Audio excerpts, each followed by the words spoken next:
আসসালামু আলাইকুম ওয়া রাহমাতুল্লাহি ওয়া বারাকাতুহু। সম্মানিত বন্ধুরা, কাছে এবং দূরে, দেশ থেকে প্রবাসী যারাই আজকের এই গুরুত্বপূর্ণ প্রোগ্রামটি দেখছেন, আলোচনা বৈঠকটি দেখছেন, সকলকে জানাচ্ছি আমি ইমরান মাহমুদের পক্ষ থেকে শুভেচ্ছা এবং অভিনন্দন। আশা করছি সকলে ভালো আছেন, সুস্থ আছেন। প্রায় অনেক বছর ধরেই আমাদের বাংলাদেশে বা বিভিন্ন দেশে তারাবির নামাজ নিয়ে ইখতিলাফ রয়েছে আলেমদের মধ্যে, ওলামাদের মধ্যে। সেই বিষয় নিয়ে আজকে আলোচনা করব এবং আজকে আমাদের আলোচ্য যে বিষয়, হযরত ওমর রাদিয়াল্লাহু তাআলা আনহু কত রাকাত নামাজের আদেশ করেছিলেন, 8 রাকাত নাকি 20 রাকাত, সেই বিষয়ে আলোচনা করব। এবং সেই বিষয়ে 8 রাকাতের পক্ষে যিনি আলোচনা করবেন, আপনাদের সকলের সুপরিচিত ব্যক্তি, বিশিষ্ট ডিবেটর ব্রাদার রাহুল হোসেন। এবং 20 রাকাতের পক্ষে যিনি আলোচনা করবেন, বাংলাদেশের অতি জনপ্রিয় একজন ব্যক্তি, শেখ মুফতি আলী হাসান ওসামা। আপনাদের দুজনকে আমার লাইভ স্ট্রিমে স্বাগত। এবং বাদবাকি দর্শক যারা দেখছেন, আপনাদের সকলকে অনুরোধ জানাবো যে আজকের এই গুরুত্বপূর্ণ প্রোগ্রামটি আপনারা শেয়ার করে অন্যকে দেখার জন্য সুযোগ করে দিবেন এবং আপনারা বেশি বেশি সাপোর্ট করবেন। প্রথমেই আমার প্রোগ্রামের কিছু নীতিমালা আপনাদেরকে জানিয়ে দিব। বিশেষ করে আমাদের আজকে প্রোগ্রামের যারা অতিথি, অবশ্যই তারা সেই নীতিমালাগুলো জানেন। তারপরও দর্শকদের উদ্দেশ্য করে আমি সেই নীতিমালাগুলো আপনাদেরকে একটু পড়ে শোনাবো। আপনি একটু আমার স্ক্রিনটা একটু লক্ষ্য করবেন প্লিজ। জি, আমি সরি, আমি একদম প্রথমেই যাচ্ছি।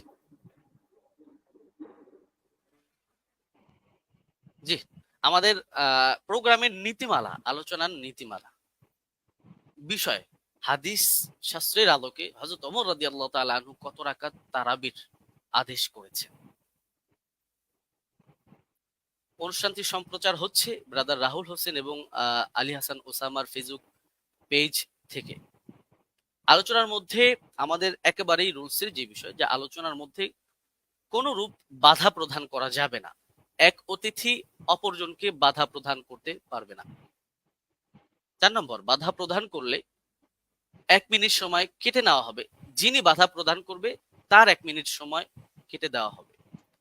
5 নাম্বার, যিনি আলোচনা করছেন, যাকে বাধা দেওয়া হচ্ছে, তার 1 মিনিট সময় তাকে বাড়িয়ে দেওয়া হবে। 6 নম্বর, বিষয়ের বাহিরে অপ্রাসঙ্গিক কথা বললে, আমি সঞ্চালক হিসেবে ইমরান মাহমুদ আছি, অবশ্যই আমি অতিথিদেরকে থামানোর অধিকার রাখি বা থামানোর অধিকার থাকবে।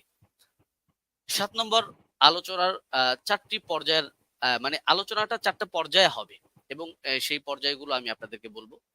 প্রথম পর্ব, কেস প্রেজেন্ট, নিজেদের দাবির পক্ষে প্রমাণ উপস্থাপন।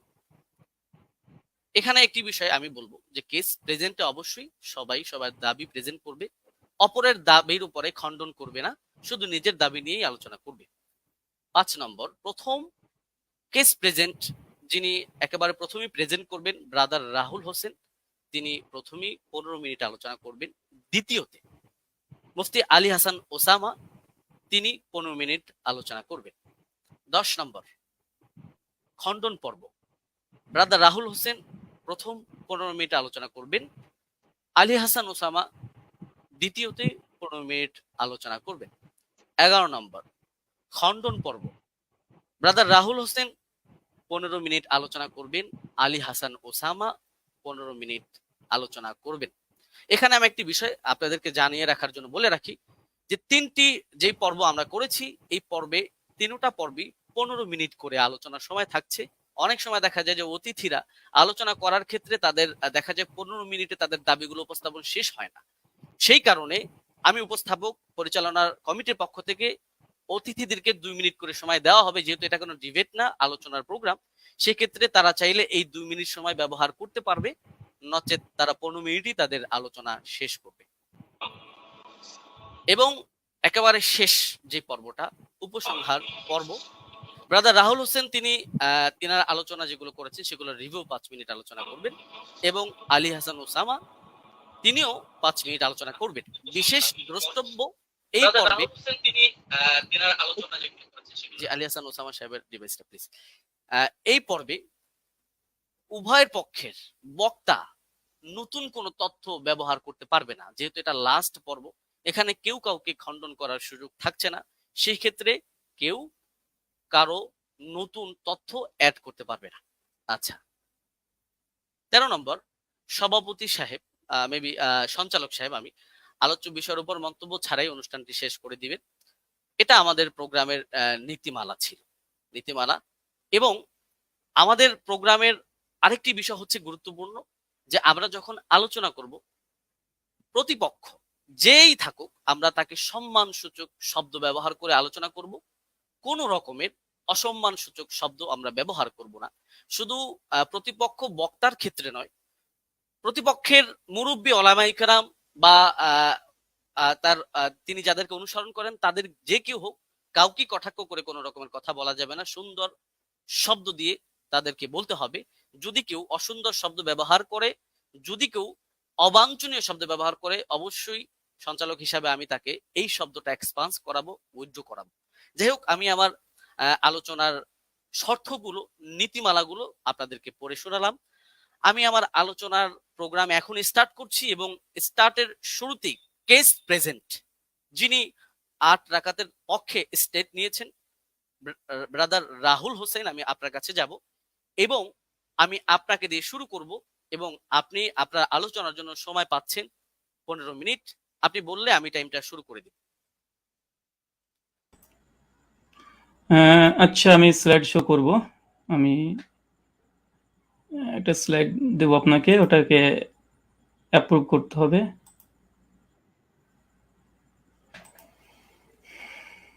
হ্যাঁ, প্রেজেন্টেশন 1 বলে একটা আছে।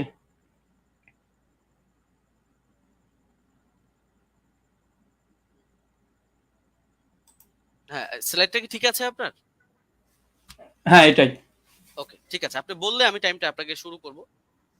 হ্যাঁ, এখন 7 মিনিট 42 সেকেন্ড চলছে। আপনি চাইলে আচ্ছা, আপনি থেকে আপনি শুরু করতে পারেন। জি জি। আসসালামু আলাইকুম ওয়া রাহমাতুল্লাহি ওয়া বারাকাতুহু। আলহামদুলিল্লাহি রাব্বিল আলামিন ওয়াস সালাতু ওয়াস সালামু আলা রাসূলিহিল আমিন ওয়া আলা আলিহি ওয়া সাহবিহি আজমাইন, আম্মা বাদ। সম্মানিত দর্শক মণ্ডলী এবং আজকের সঞ্চালক সাহেব এবং আমার প্রতিপক্ষ হিসেবে যিনি আজকে এসেছেন, ওস্তাদ আলী হোসেন ওসামা, এবং যারা ভিউয়ার্স এখন এই মুহূর্তে দেখছেন তাদেরকে প্রথমেই প্রাথমিক পর্যায়ে সকলকে ঈদের শুভেচ্ছা জানাই। আজকে আপনারা দেখেছেন যে বিষয় আজকে আমাদের গুরুত্বপূর্ণ বিতর্কিত বিষয়ের আলোচ্য বিষয়, ওমর রাদিয়াল্লাহু তাআলা আনহু তিনি কত রাকাত তারাবি আদেশ করেছেন, 8 নাকি 20? এই আলোচনাটি হবে সম্পূর্ণ হাদিস শাস্ত্রের আলোকে। এই আলোচনাটি কেন? এই আলোচনা করার মূল কারণ বা মৌলিক কারণ হচ্ছে এটাই যে আহলে হাদিসদের উপরে একটা অভিযোগ আছে, প্রায় অভিযোগ করে থাকে যে আহলে হাদিসরা ওমর ইবনুল খাত্তাব রাদিয়াল্লাহু তাআলাকে মানে না, খুলাফা রাশিদিনকে মানে না। কারণ হিসেবে তারা পেশ করে যে ওমর বিন খাত্তাব তিনি 20 রাকাত তারাবির আদেশ করেছেন, অথচ আহলে হাদিসরা 8 রাকাত পরে মসজিদ থেকে পালিয়ে যায়। অনেকে এর জন্য এক ধাপ এগিয়ে আমাদেরকে বলে আমরা নাকি নামাজ চোর, আবার অনেকে এক ধাপ এগিয়ে তারা বলতেছে এইভাবে 8 রাকাত কোনো নামাজই নেই, 1284 হিজরির পূর্বে 8 রাকাত বলে কোনো আন্দোলন ছিল না। অনেক রকমের অভিযোগের স্তূপ আমাদের আহলুল হাদিসদের উপরে আছে। তাই আজকে এই আলোচনাটি খুব গুরুত্বপূর্ণ বিষয়, এবং আপনারা সকলে মনটা খোলা রেখে, উদার রেখে আলোচনাটা শোনার চেষ্টা করবেন। আমরা কেউ একগোয়ামি কেউ আমরা করব না। তো চলুন আমাদের আলোচনার সূচনাতেই কয়েকটি বিষয় লক্ষ্য করতে হবে। প্রথম কথা, যে খোলাফা রাশিদিন রাদিয়াল্লাহু তাআলা আনহু তাদের যে মানার কথা স্বয়ং আল্লাহ নবী আলাইহিস সালাম তিনি বলে গেছেন। সুনান তিরমিজি হাদিস নম্বর 2676 আল্লাহ বলছেন, আমি দুনিয়া থেকে চলে যাওয়ার পরে তোমাদের মধ্যে অনেক ইখতিলাফুন কাসীরা, অনেক বড় বড় মতভেদ হবে। ফালাইকুম বিসুন্নতি ওয়া সুন্নাতি খুলাফা রাশিদিন, আর সেই সময় তোমরা আমার সুন্নাতকে আঁকড়ে ধরবে, এক, আর দুই, সুন্নাতে খুলাফা রাশিদিন, আর খলিফা যারা আছে তাদের সুন্নাতকে মেনে চলতে হবে। আর আমরা সকলে জানি ফারুক আজম ওমর ইবনুল খাত্তাব ইসলামের দ্বিতীয় খলিফা। আর এটা নিয়েই আমাদের দুই পক্ষেরই দাবি যে আসলে ওমর বিন খাত্তাব কত রাকাত তারাবি আদেশ করেছিলেন। চলুন এখানে 3 নম্বর বিষয়, আমরা অনেকে অবগত আছি যে আল্লাহ রাসূল আলাইহিস সালাম তিনি মাত্র 3 দিন তারাবি জামাত করেছিলেন, তারপর স্থগিত থেকে যায়। পরবর্তী সময়তে ওমর বিন খাত্তাব রাদিয়াল্লাহু তাআলা আনহু জামানাতে তিনি একদিন মসজিদ ভিজিট করে এসে দেখছেন যে মসজিদের মধ্যে মানুষ বিক্ষিপ্তভাবে নামাজে দাঁড়িয়ে আছে, নামাজ পড়ছে। এই কারণে ওমর বিন খাত্তাব রাদিয়াল্লাহু তাআলা আনহু উবাই বিন কাব, আপনার স্ক্রিনে দেখছেন সহিহ বুখারী হাদিস নম্বর 2010, এখানে উবাই বিন কাব রাদিয়াল্লাহু তাআলা আনহুকে তিনি তার নেতৃত্বে তিনি একটা তারাবির জামাত করে দিলেন। কিন্তু সহিহুল বুখারীর মধ্যে কত রাকাত এটা নেই, বরং জামাতের কথাটা এসেছে। এখন কত রাকাত এটা সহিহ বুখারীতে নেই, তার মানে কি হাদিস জগতে নেই? অবশ্যই আছে। চলুন কোথায় আছে আমরা একবার ঘুরে আসি। 8 রাকাতের পক্ষে হাদিস, আমাদের প্রথম হাদিস, এটা হচ্ছে মুয়াত্তা মালিক, আপনারা দেখতে পাচ্ছেন 251 নম্বর হাদিস, এবং বিভিন্ন প্রকাশনের ভিন্নতার কারণে হাদিস নাম্বার চেঞ্জ হয়ে যাবে। এখানে হাদিসটা পড়ার পূর্বে একটা কথা বলতে চাই, আজকে যে দলিল আমি পেশ করব ইনশাআল্লাহ সেই দলিলের মধ্যে কোনো দুর্বলতা ইনশাআল্লাহ থাকবে না। জি, আমি ব্যক্তি রাহুলের ক্ষেত্রে অনেক দুর্বলতা থাকতে পারে, আরবি ইবারত অনেক ভুল হতে পারে, কিন্তু ইনশাআল্লাহ যে দলিল দেব একদম পূর্ণিমার রাতের সূর্যের মতো চমৎকার, একদম চকচকে, সূর্যের মতো চকচকে করবে, কোনো এখানে একটা কালিমা লেপন করার মতো ইনশাআল্লাহ আজকে এই দলিল উপর আক্রমণ কেউ করতে পারবে না। আর করলে আমরা আহলে হাদিসের পক্ষ থেকে আমি মজুদ আছি খণ্ডন করার জন্য ইনশাআল্লাহ। চলুন হাদিসের সনদ এবং মতন আমরা একবার দেখে আসি, এবং আপনারা দেখছেন এখানে বলছেন, দেখেন, আন হাদাসানা মালিক আন মুহাম্মদ বিন ইউসুফ আন সাইদ বিন ইয়াজিদ আন্নাহু কাল। এখানে সনদের প্রথম অংশ আমরা দেখে নিয়েছি। এরপর বলছে আমারা ওমর ইবনুল খাত্তাব উবাই বিন কাআবিন ওয়া তামিম দারি। তারপরে বলছে আই ইয়াকুমু লিন্নাসি বিইহদা আশারাতা রাকা। এখানে উমর বিন খাত্তাব রাদিয়াল্লাহু তাআলা আনহু তিনি বলছেন, তিনি আদেশ করছেন, আমারা ওমর বিন খাত্তাব তিনি আমর করছেন, আদেশ করছেন কাকে? উবাই বিন কাব আর তামিম দারিকে। কি আদেশ করছেন? যেন মানুষদেরকে নিয়ে তিনি 11 রাকাত তারাবির সালাত আদায় করে। এই হচ্ছে আহলে হাদিসদের প্রথম দলিল। আর এই দলিল দিয়েই আজকে আমাদের যে কেস, আমার যে কেস, যে আমরা আহলে হাদিসরা 8 টাকা তারাবি জামাতে পড়ি, এটা ওমর বিন খাত্তাব রাদিয়াল্লাহু আনহু আদেশ করেছেন, আদেশ স্পষ্ট মজুদ আছে আলহামদুলিল্লাহ। এবং কাকে আদেশ করেছে? উবাই বিন কাব তামিম দারিকে। এটা হচ্ছে আমাদের প্রথম দলিল, মুয়াত্তা মালিক 251 নম্বর হাদিস। এখানে লক্ষণীয় শুধু এই হাদিসটা যে মুয়াত্তা মালিকে এসেছে এমনটা নয়, এই হাদিসের তাখরিজ দেখেন সুনান কুবরা আলী নাসাই হাদিস নাম্বার 4677 এ এই সনদ মালিক থেকে আসছে। 3 নম্বর আরেকটা আছে শারহু মানিল আল আসালি তহাবি। ইমাম তহাবি হানাফি মাযহাবের বিশেষ করে তিনি বড় ফকি এবং মুহাদ্দিস। হাদিস নাম্বার 1741 এ তিনিও সনদ সহকারে ইমাম মালিক থেকে এর থেকে পেশ করেছে। চতুর্থ প্রমাণ মারিফাতুস সুনান আল আসার লিল বাইহাকি, হাদিস নাম্বার 5413 তে ইমাম বাইহাকি আল মুতাফা 458 হিজরি তিনিও নিয়ে এসেছেন। আচ্ছা, তারপরে 5 নম্বর শারহ সুন্নান লিল বাগাবি, চতুর্থ খণ্ডে 120 নম্বর পৃষ্ঠায় ইমাম মালিকের সূত্রে এই হাদিসটাকে তিনি নিয়ে এসেছেন। আরো যারা আপনারা দেখবেন মাদ্রাসাতে মিশকাত পড়তে হয়, না পড়লে কেউ তালিমি হতে পারে না। মিশকাত হাদিস নাম্বার 1302 এ আপনারা দেখতে পাচ্ছেন মুয়াত্তা মালিকের সনদ সহ এখানে মতনটাকে উল্লেখ করা হয়েছে। আর যারা দারসি নুসখা দেখতে চাচ্ছেন দেবন্দি থেকে প্রকাশনী, সেটা হচ্ছে প্রথম 115 নম্বর পৃষ্ঠায় লাইন নম্বর 9 থেকে 11 তে আপনারা দেখে নিতে পারবেন। আর এটা মিসকাত আল মাসনাবি, যারা বাংলা দেখতে চান, অনেক বাংলা শ্রোতা আছে, আমার বক্তৃতার সত্যতা যাচাই করে নেবেন। মিসকাত আল মাসনাবি হাদিস নাম্বার 1302 এ এটা আপনি পেয়ে যাবেন। এবং মুয়াত্তা মালিক যেটি ইসলামিক ফাউন্ডেশন থেকে বের হয়ে এসেছে প্রকাশনী, এটা হচ্ছে প্রথম খণ্ডে 171 পৃষ্ঠা, রিয়াত নম্বর 4 এ আমার এই দলিল আপনারা বাঙালি শ্রোতা যারা আছেন, যারা আরবি বোঝেন না, তাদের জন্য দিয়ে দিলাম, আপনারা দেখে নিতে পারবেন।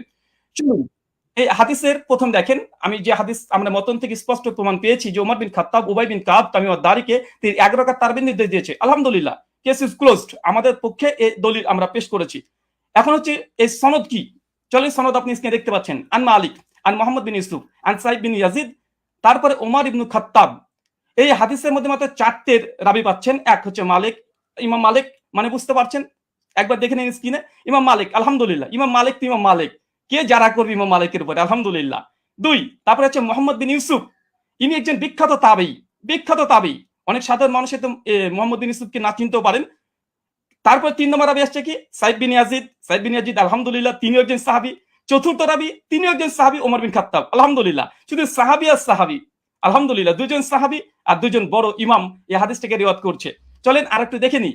আমরা শুধুমাত্র বুঝতে পারলাম এই দ্বিতীয় রাবি তাবেঈ যিনি মোহাম্মদ বিন ইউসুফ, ইনাকে আমরা সাধারণ মানুষরা চিনতে পারবো না। চলুন এই মোহাম্মদ বিন ইউসুফ ইনি কে, ইনাকে একবার দেখে আসি। চলেন, মোহাম্মদ বিন ইউসুফ আল মাদানী রাহিমাহুল্লাহ এমন একজন ব্যক্তিত্ব যা সহিহ বুখারীতে আলহামদুলিল্লাহ 105 খানা হাদিস মজুদ আছে। 105 খানা, আপনার স্ক্রিনে লক্ষ্য করছেন, হাদিস নাম্বার দিয়ে সার্চ করলে আপনারা দেখতে পাবেন। চলেন এরপর সনদ আবার দেখছেন, আন মালিক আন মুহাম্মদ বিন ইউসুফ আন সাইদ বিন ইয়াজিদ আন, তারপর ওমর ইবনে খাত্তাব। এই যে সনদটা ভালোভাবে দেখেন, আন মালিক আন মুহাম্মদ বিন ইউসুফ আন সাইদ বিন ইয়াজিদ। আবার দেখেন আন মুহাম্মদ বিন ইউসুফ আন সাইদ বিন ইয়াজিদ। শুধুমাত্র মুহাম্মদ বিন ইউসুফ যে সহিহ বুখারীর রাবি এমনটা নয়, বরং সহিহ বুখারীর মধ্যে আলহামদুলিল্লাহ কমপক্ষে 4টে হাদিস সেম এই চেনটা এসেছে। দেখেন সহিহ বুখারী হাদিস না 1858, হাদিস না 2824, হাদিস না 4062, কমপক্ষে 4টে হাদিস আছে আন মুহাম্মদ বিন ইউসুফ আন সাইদ বিন ইয়াজিদ, একদম পাশাপাশি আছে। শুধু মোহাম্মদ বিন ইউসুফ যে শুধুমাত্র তিনি যে বুখারীর রাবি এমনটা নয়, বরং সেম চেন যেটা মুয়াত্তা মালিকের 8 টাকাতে পক্ষে দলিল পেশ করেছি, একই চেন আলহামদুলিল্লাহ সহিহ বুখারীর মধ্যে মজুদ আছে কমপক্ষে 3টে। আরো সেই মুসলিম আপনারা চেক করলে পেয়ে যাবেন। আচ্ছা, এই হাদিসের সনদ পর্যালোচনা সংক্ষিপ্তভাবে করে দিই, যা আমরা দেখলাম এতক্ষণে। প্রথম পয়েন্ট দেখেন, সাহাবী থেকে সাহাবী। কেন? ওমর বিন খাত্তাব, সাইদ বিন ইয়াজিদ। সাইদ বিন ইয়াজিদ ওমর বিন খাত্তাবের আদেশ বর্ণনা করছে, দুজনই সাহাবী, আলহামদুলিল্লাহ। এটা মুহাদ্দিসদের ভাষাতে এই সনদকে বলা হয় সিলসিলাতুল জাহাব। মানে ইমাম মালিক তিনি হচ্ছে মুসান্নিফ গ্রন্থের, আর সাহাবী পর্যন্ত যেতে মাত্র একজন রাবী লেগেছে, মাত্র একজন। আর সে হচ্ছে মুহাম্মদ বিন ইউসুফ, যিনি সহিহ বুখারীর 105 খানা হাদিস বর্ণনা করেছেন। সে মুসলিম আলহামদুলিল্লাহ আছে। তৃতীয়, এই সনদের যতজন রাবী আছে সবগুলো মাদানী, আলহামদুলিল্লাহ। ইমাম মালিক মদিনার ইমাম, আলহামদুলিল্লাহ। মুহাম্মদ বিন ইউসুফ একজন বিখ্যাত তাবী, ইনিও মাদানী, আলহামদুলিল্লাহ। তাহলে দেখছেন এখানে তিনটে, যে সাহাবী থেকে সাহাবী হাদিস বর্ণনা করছে, মাত্র একটা রাবী দিয়ে একদম সাহাবী ওমর বিন খাত্তাব পর্যন্ত পৌঁছে যাচ্ছে, আলহামদুলিল্লাহ। এটা যে সিলসিলাতুল জাহাব তথা গোল্ডেন চেন। এরপরে চলেন, আচ্ছা, আমার স্লাইডে এক সেকেন্ড,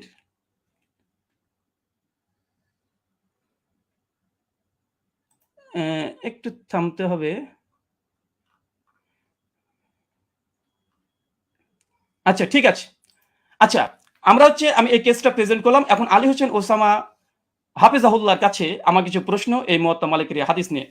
প্রথম প্রশ্ন, আলী হোসেন ওসামার কাছে 8খানা প্রশ্ন করব। প্রথম, ওমর ইবনুল খাত্তাব রাদিয়াল্লাহু তাআলা আনহু 20 রাকাত তারাবির নির্দেশ দিয়েছেন মর্মে এমন একটি সহিহ হাদিস উপস্থাপন করুন যেই সনদ হাদিস শাস্ত্রের আলোকে সহিহ হবে এবং মুত্তাসিল হবে। সনদে কোনো দুর্বল রাবী যেন না থাকে, আর সনদ যেন মাঝখান থেকে বিচ্ছিন্ন না হয়ে যায়, মানে কোনো ইনকেতা না থাকে।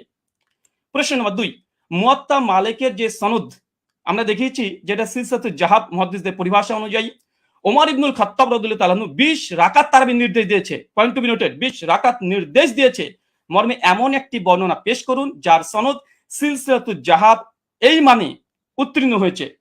প্রশ্ন নম্বর 3, মুয়াত্তা মালিকের বর্ণনায় সমস্ত রাবী হচ্ছে মাদানী এবং একজন রাবীর ওপরে আলহামদুলিল্লাহ যারা নেই, কোনো অভিযোগ নেই। ওমর ইবনুল খাত্তাব রাদিয়াল্লাহু তাআলা আনহু 20 রাকাতের নির্দেশ দিয়েছেন মর্মে এমন একটি বর্ণনা পেশ করুন যার সনদে সমস্ত রাবী মাদানী এবং কোন রাবীর ব্রাদার প্লিজ একটু আমি আপনি কিন্তু 20 রাকাতের বিষয়ে কোশ্চেন করছেন। পরবর্তীতে কিন্তু এটা এখন কি আপনি কোশ্চেনগুলো করবেন নাকি পরবর্তীতে করবেন? আমি 8 রাকাত তারাবি, জি হ্যাঁ আমি প্রশ্ন কেস প্রেজেন্ট তো প্রশ্ন করা যায়। আমি তো তার হাদিস বা দলিল নিয়ে কোনো পর্যালোচনা করছি না। জি অবশ্যই। জি, মুয়াত্তা মালিকের যে বর্ণনা পেশ করেছি এটা সমস্ত কোন রাবীর পরে সামান্য পরিমাণে জারা নেই। আমি এখানে প্রশ্ন, ওমর ইবনুল খাত্তাব রাদিয়াল্লাহু তাআলা থেকে এমন একটি 20 রাকাতের তারাবির দলিল আপনি পেশ করবেন যেখানে সমস্ত রাবী যতজন থাকবে তার উপরে কোনো মানে দুর্বলতা থাকবে না, এমন একটা রিওয়ায়াত পেশ করবেন। প্রশ্ন নম্বর 4, মুয়াত্তা মালিকের 8 রাকাতের বর্ণনা সনদ বুখারী মুসলিমের শর্তেও সহিহ। প্রত্যেক রাবী বুখারী মুসলিমে, যেটা একটু আগে আপনাদেরকে আমি দেখিয়েছি। ঠিক ওমর ইবনুল খাত্তাব রাদিয়াল্লাহু তাআলা আনহু 20 রাকাত তারাবির নির্দেশ দিয়েছেন মর্মে এমন একটি বর্ণনা পেশ করুন যেটা বুখারী মুসলিমের শর্তে উত্তীর্ণ হয়েছে। প্রশ্ন নম্বর 5, মুয়াত্তা মালিকের ডজন ডজন ব্যাখ্যা গ্রন্থ পৃথিবীতে বিদ্যমান আছে।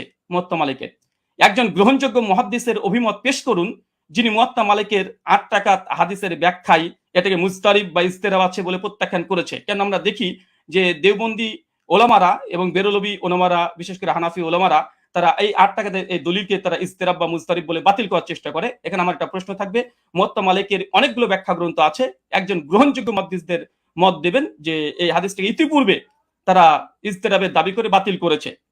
আব্দুল বার রাহিমাহুল্লাহর ওয়াহম নয়, ইজতিরাব। আচ্ছা, প্রশ্ন নম্বর 6, দেওবন্দি মাদ্রাসা প্রতিষ্ঠা হবার আগে কিংবা 1284 হিজরির আগে এই হাদিসকে মুস্তারিব বলেছেন এমন একজন মুহাদ্দিসের অভিমত পেশ করুন। প্রশ্ন নম্বর 7, সহিহ সনদে প্রমাণিত আছে উবাই বিন কাব রাদিয়াল্লাহু তাআলা আনহু তিনি এবং তামিম আদ-দারি তিনি 8 রাকাত তারাবি পড়েছেন। আমার প্রশ্ন, ওমর রাদিয়াল্লাহু তাআলা যদি 20 রাকাত তারাবির নির্দেশ দিয়ে থাকেন তাহলে উবাই বিন কাব এবং তামিম আদ-দারি কি ওমর ইবনুল খাত্তাব রাদিয়াল্লাহু তাআলার নির্দেশ অমান্য করেছেন? প্রশ্ন নম্বর 8, শাস্ত্রের আলোকে ইজতিরাবের সংজ্ঞা এবং শর্ত পেশ করবেন এবং সেই শর্ত অনুযায়ী এই হাদিসকে মুস্তারিব প্রমাণ করার চেষ্টা করবেন। কারণ আমরা ইতিপূর্বে আপনাদের অনেককে দেখেছি যে বারবার আমাদের এই দলিলকে ইজতিরাব বলে বাতিল করে দেওয়ার চেষ্টা করা হয়। চলেন আমরা হাদিসের আবার প্রথম অংশে আপনাদেরকে আমরা নিয়ে যাব, যেখান থেকে আপনারা বুঝতে পারবেন। আমরা হাদিসটাকে আবার আপনাদেরকে দেখিয়ে দিই আপনাদের সুবিধার জন্য। আমাদের প্রথম যে দলিল আমরা পেশ করেছিলাম এ হচ্ছে মুয়াত্তা মালিকের হাদিস, আর এই মুয়াত্তা মালিকের হাদিস অনেকগুলো গ্রন্থে এসেছে, পরপর আপনাদেরকে আমি দেখিয়ে দিয়েছি, এখান থেকে অনেকগুলো গ্রন্থ থেকে দেখিয়ে দিয়েছি। আমি জাস্ট একটা দলিল আমি পেশ করেছি, আর এই একটা দলিলের উপরে আমি অটল থাকবো। এই একটা দলিলে, এই দলিল যতক্ষণ খণ্ডন না আসবে ততক্ষণ দ্বিতীয় দলিল দিয়ে এই আলোচনাকে আমি মাছের বাজার করতে চাই না। তাই এই সনদটাকে বারবার দেখবেন, আন মালিক আন মোহাম্মদ বিন ইউসুফ আন সাইদ বিন ইয়াজিদ, তারপর ওমর ইবনে খাত্তাব। মাত্র ইমাম মালিক তো ইমাম মালিক রাহিমাহুল্লাহ, আলহামদুলিল্লাহ। মোহাম্মদ বিন ইউসুফ তিনি একজন বিখ্যাত তাবী, যার 5খানা হাদিস আছে। আর সাইদ বিন ইয়াজিদ ইনিও স্বয়ং আল্লাহ রাসূলের সঙ্গে হজ করেছেন, যেটা সহিহ বুখারী 1858 তে প্রমাণিত পাওয়া যায়। আর ওমর ইবনে খাত্তাব। আমি জাস্ট এই একটা দলিলের উপরে আপনাদের সামনে উপস্থাপন করেছি, এবং হাদিসের শব্দ আমার ওমর ইবনুল খাত্তাব, ওমর বিন খাত্তাব আদেশ দিয়েছেন, একদম আদেশ শব্দ মজুদ আছে। কাকে আদেশ দিয়েছেন? উবাই বিন কাবকে। আর কাকে? তামিম আদ-দারিকে। কত রাকাত? বিহিদা আশারাতা রাকা, 11 রাকাতের নির্দেশ দিয়েছে। স্পষ্টভাবে আমাদের এই দলিলে আমার যা কেস বা আমাদের আহলুল হাদিসদের যে দাবি, তার পক্ষে জাস্ট একটা দলিল, ইনশাআল্লাহ যদি সম্ভব হয় দলিলকে যদি খণ্ডন করে, ইনশাআল্লাহ তারপরে আমাদের দ্বিতীয় দলিল আমরা পেশ করব। কেননা আলোচনার মধ্যে অনেক বেশি দলিল দিয়ে গেলে, কারণ আমাদের আলোচনা যেহেতু এখানে পর্যালোচনা, এটা ডিবেট নয়। ডিবেট হলে আমি অনেক কিছু করতে পারতাম, কিন্তু আমি যেহেতু ওস্তাদজির সঙ্গে একমত হয়ে এসেছি, তাই আমি তেমন কিছু মানে অনেক কথাই বলার ইচ্ছা থাকলে আমি বলবো না এখানে, কারণ আমি শেখকে বা ওস্তাদকে আমি অনেক সম্মান দিই এবং ভালোবাসা তার প্রতি আমার অনেকগুলো আছে। আর এ থেকেই একটা হাদিস, আর এই হাদিস আমি শুধুমাত্র শেখের কাছে বুঝতে এসেছি, যেহেতু তিনি আমাকে বুঝাতে এসেছেন। আর পর্যালোচনা যেহেতু এটা ডিবেট নয়, তার জন্য আমার এই একটা হাদিস, যে দাবির পক্ষে আমরা আহলুল হাদিসরা 8 টাকা তারাবি পড়ি, এবং এই হাদিসের মান আমাদের নিকটে সহি, এবং আমাদের কাছ থেকে 8খানা প্রশ্ন আমরা উপস্থাপন করেছি 20 টাকাতের পক্ষে। এই 20 টাকাতের যদি এই প্রশ্নের জবাব যদি দিয়ে দেয়, আলহামদুলিল্লাহ, আমি লিখিতভাবে শুধু এরকম না, ঘোষণা দিয়ে আমি ঘোষণা করে দেব যে জাস্ট আমি যে কথা বলেছি আমি কথার থেকে ফিরে আসছি। 8 টাকার তারাবি ওমর বিন খাত্তাব আদেশ দেয়নি, মূলত 20 টাকা দিয়েছে। আমি প্রত্যাবর্তন করব, আমি স্ট্রিমে ঘোষণা করলাম। এখনো 3টে পর্ব আছে এবং আমি এরপরে অটল থাকব। জি, শুকরিয়া, জাযাকাল্লাহ খায়রান, বারাকাল্লাহ ফিকুম, ওয়ামা আলাইনা ইল্লাল বালাগ। জি, ব্রাদার রাহুল হোসেন, আপনি শেষ করেছেন। প্লিজ একটু ইয়াটা ঠিক হবে। হ্যাঁ, আপনি শেষ করেছেন এবং আপনি 1 মিনিট আগে শেষ করেছেন, চাইলে আপনি 2 মিনিট ব্যবহার করতে পারতেন। যাই হোক, আমি চলে যাব যিনি 20 রাকাতের পক্ষে দলিল পেশ করবেন, আমাদের পরিচিত ব্যক্তি শেখ মুফতি আলী হাসান ওসামা। আমি আপনার কাছে যাব এবং আপনি বললে আমি টাইমটা শুরু করে দিব। আপনার টাইমটা আপনি বলবেন। জি, এখন 22 মিনিট 45 সেকেন্ড চলছে। আপনি মিউট আছেন।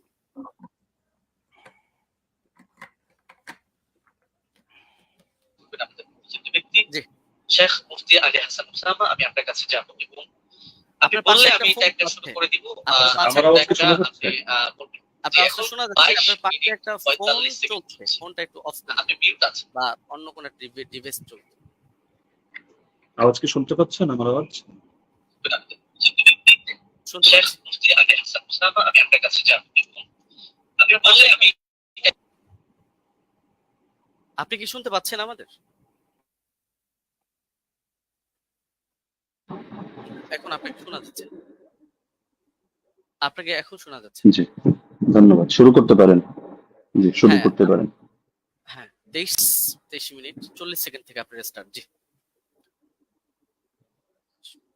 হামিদান ওয়া মুসাল্লিয়ান ওয়া মুসাল্লিমা আম্মা বা'দ। আমরা মূল আলোচনায় চলে আসি কোনো ধরনের ভূমিকা ছাড়া।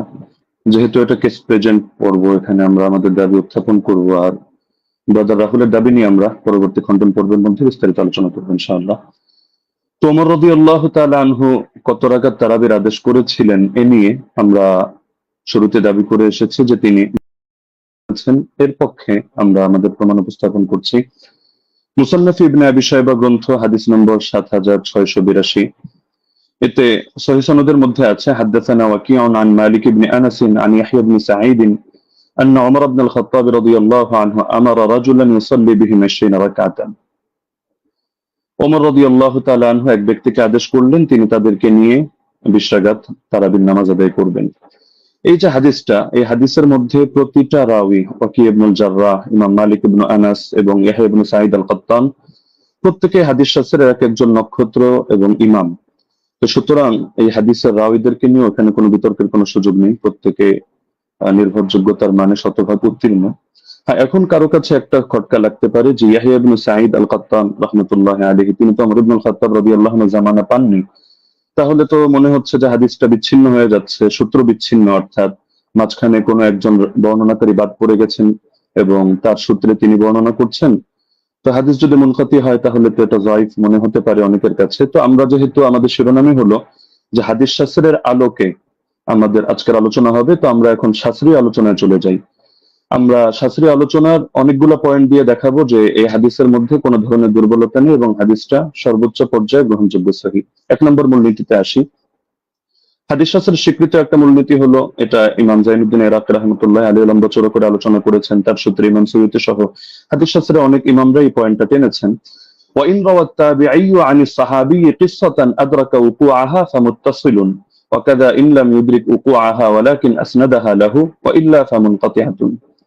তাবিঈ যদি সাহাবী থেকে এমন কোন বিষয়, এমন কোন ঘটনা বর্ণনা করেন যেটা তিনি পেয়েছেন, অর্থাৎ তিনি তো তাকে নিজের চোখে দেখেননি, কিন্তু ঘটনাটা ক্রমবর্ধমান ভাবে চলে আসছে এবং পরবর্তীতে তার জামানায় তিনি ঘটনাটা পেয়েছেন, তাহলে হাদিস শাস্ত্রের বিবেচনা এটাকে মুত্তাসিল বলে গণ্য করা হয়। যদিও বাহ্য দৃষ্টিতে যারা হাদিস শাস্ত্রের জ্ঞান রাখেন, অজ্ঞদের চোখে মনে হতে পারে এটা সূত্র বিচ্ছিন্ন, কিন্তু এটা ইমামরা স্পষ্ট বলে যাচ্ছেন যে না, এটা হুকুমের বিবেচনা, এটাকে মুনকাতি সূত্র বিচ্ছিন্ন ধরা হয় না, বরং মুত্তাসিল হিসাবেই ধরা হয়। আর যদি তারা এভাবে না করেন, সেই ক্ষেত্রে এমন কোন ঘটনা বর্ণনা করলেন যেটা পরবর্তীতে আর এটা জারি থাকেনি, তারা এটা পায়নি, তাহলে সেই ক্ষেত্রে এটাকে মুনকাতি হিসাবে গণ্য করা হয়। ইমাম ইরাকি রাহমাতুল্লাহ আলাইহি স্পষ্ট ভাবে লেখেন যে ওয়াকাদ হাকা ইত্তিফাক আহলি তামিজ মিন আহলি হাদিস আলা যালিকা ইবনুল মাওয়াক। ইমাম ইবনুল মাওয়াক এই ব্যাপারে মুহাদ্দিসদের মধ্য থেকে যারা বিশ্লেষক, তাদের ঐকমত্য বর্ণনা করেছেন। এটা তামহিদ প্রথম খণ্ড 26 নম্বর পৃষ্ঠায় আছে, উলুমুল হাদিস 26 নম্বর পৃষ্ঠায় আছে, 62 নম্বর পৃষ্ঠা, শারহুত তাফসির প্রথম খণ্ড 223, তাদরিবুর রাওয়ী প্রথম খণ্ড 249। যার কারণে শেখ সালেহ আল মুনাজ্জিদ, আল্লাহ তাআলা তাকে অতি দ্রুত কারামুক্তি করুন, সালাফিদের বড় শেখ, তিনি তার ইসলামকে ওয়েবসাইটের মধ্যে এই বিষয়ে মন্তব্য করেছেন। এটা প্রশ্ন নম্বর 82152 অধীনে আপনারা পেয়ে যাবেন। وبمجموع هذه الروايات يتبين أن ال20 ركعة كانت هي السنة الغالبة على التراويح في زمن عمر بن الخطاب رضي الله عنه، ومثل صلاة التراويح أمر مشهور يتناقله الجيل وعامة الناس، ورواية يزيد بن رومان ويحيى القطان يعتبر بهما وإن كان لم يدرك عمر، فإنهما ولا شك تلقياه عن مجموع الناس الذين أدركوهم، وذلك أمر لا يحتاج إلى رجل يسنده فإن المدينة كلها تسنده। পুরো এবারটা আমি শুনিয়ে দিলাম, যার মূল সারমর্ম এটাই দাঁড়াচ্ছে যে যদিও ইয়াহিয়া আল কাত্তান এবং ইয়াজিদ ইবনে রুমান সরাসরি ওমর রাদিয়াল্লাহু আনহু সাক্ষাৎ পাননি, কিন্তু এটা হাদিসের বিশুদ্ধতার মধ্যে কোনো সমস্যা হবে না, এটাকে বিচ্ছিন্ন ধরা হবে না, কারণ এটা তারা এই পরিমাণ, বিপুল পরিমাণ মানুষ থেকে এটা তারা লাভ করেছেন এই সংক্রান্ত বর্ণনা, যারা সরাসরি ওমর থেকে এটা দেখেছেন। সুতরাং এখানে সুনির্দিষ্ট একজন ব্যক্তি লাগবে না যে এটার সনদ বয়ান করবে, বরং গোটা মদিনায় এর সনদ বয়ান করবে। তো সুতরাং দেখা যাচ্ছে যে যারা হাদিস শাস্ত্র সম্পর্কে অজ্ঞ, তাদের কাছে সূত্র বিচ্ছিন্ন মনে হলো। যেহেতু শাস্ত্রের আলোকে আলোচনা, সুতরাং মূলনীতির আলোকে আমরা স্পষ্ট দেখালাম যে এটা সূত্র বিচ্ছিন্ন নয়, বরং এটা মুত্তাসিল হিসাবে ধর্তব্য হবে। দ্বিতীয় হলো, ইমাম ইয়াহইয়া ইবনে সাঈদ আল কাত্তান রাহমাতুল্লাহ আলাইহি, তিনি যেন তেন ব্যক্তিত্ব নন, তিনি জরাতে আদিল শাস্ত্রের ইমাম, অর্থাৎ যার মতামত নিয়ে আমরা অন্যদেরকে মেপে থাকি, এবং তার ব্যাপারে জরাতে আদিল শাস্ত্রে স্পষ্ট লেখা আছে যে তিনি যার তার থেকে হাদিস রিওয়ায়াত করেন না। যেমন তাহদিবুত তাহদিব 4th খণ্ড 357 পৃষ্ঠা, তাহদিবুল কামাল 31 নম্বর খণ্ড 329 পৃষ্ঠা, এখানে ইমাম এজিল সূত্রে লেখা আছে বসরিয়ুন সিকাতুন নাকিউল হাদিস কানা লা ইউহাদ্দিসু ইল্লা আন সিকা। ইমাম ইয়াহইয়া ইবনে সাঈদ আল কাত্তান তিনি শুধু সিকা রাওয়ীদের থেকে হাদিস বয়ান করেন, যার তার থেকে বয়ান করেন না। একইভাবে আসিকাত কিতাব 7ম খণ্ড 611 পৃষ্ঠা, তাহদিবুত তাহদিব 4th খণ্ড 357 পৃষ্ঠা, ইকমালু তাহদিবুল কামাল 12 নম্বর খণ্ড 313 পৃষ্ঠা, তাহদিবুল কামাল 31 নম্বর খণ্ড 329 পৃষ্ঠা, এগুলোতে স্পষ্ট লেখা আছে যে ওয়া আমানা ফিল বাহসি আনিন নাকলি ওয়া তারাকা দুআফা। ইমাম ইয়াহইয়া ইবনে সাঈদ আল কাত্তান তিনি হাদিস শাস্ত্র বয়ান করার ক্ষেত্রে তিনি গভীরভাবে কাজটা করেন, তিনি যায়িফ রাওয়ীদেরকে পরিহার করেন।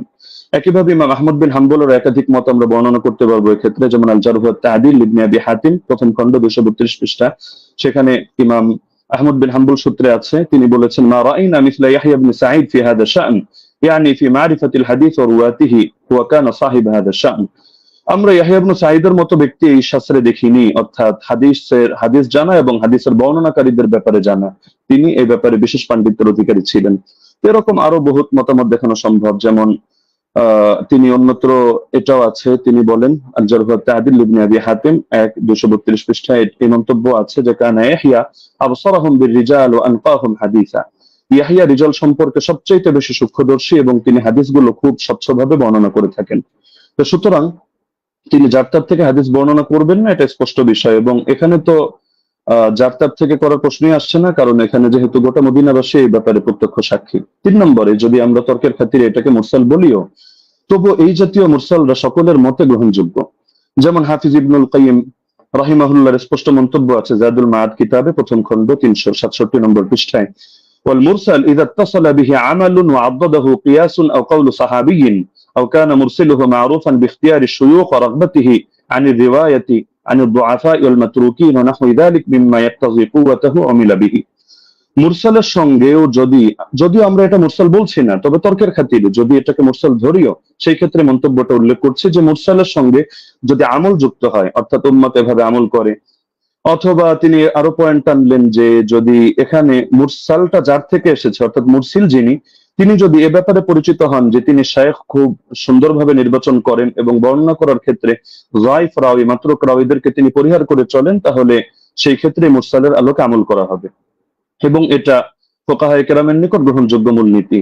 আল ইহকাম ফি উসুলিল আহকাম আমিদের কিতাবের মধ্যে স্পষ্ট আছে যে জাতীয় মুরসাল এটা ফাকাবিলাহু আবু হানিফা ওয়া মালিক ওয়া আহমদ ইবনে হাম্বল ফি আশহারি রিওয়ায়াতাইন আনহু।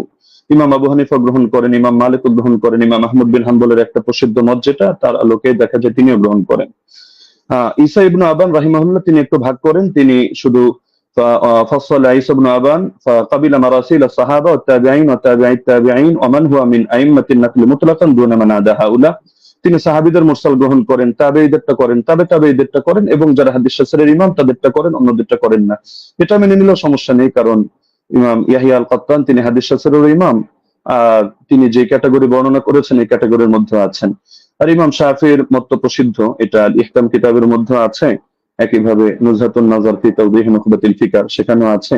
ইমাম শাফি রাহমাতুল্লাহ আলাইহির বক্তব্যের মধ্যে স্পষ্ট দেখা যাচ্ছে যে তিনি বলেছেন যে মুরসাল যদি সাহাবীর মুরসাল হয় তাহলে তো গ্রহণযোগ্য, আর যদি এমন মুরসাল হয় আও মুরসালান قد اسنده غير مرسله او ارسله راو اخر يروي عن غير شيوخ الاول او عضده قول صحابي او قول اكثر اهل العلم او ان يكون المرسل قد عرف من حاله انه لا يرسل عمن فيه علة من جهالة أو غيرها كمراسيل ابن المسيب فهو مقبول وإلا فلا، ووافقه على ذلك أكثر أصحابه والقاضي أبو بكر وجماعة من الفقهاء।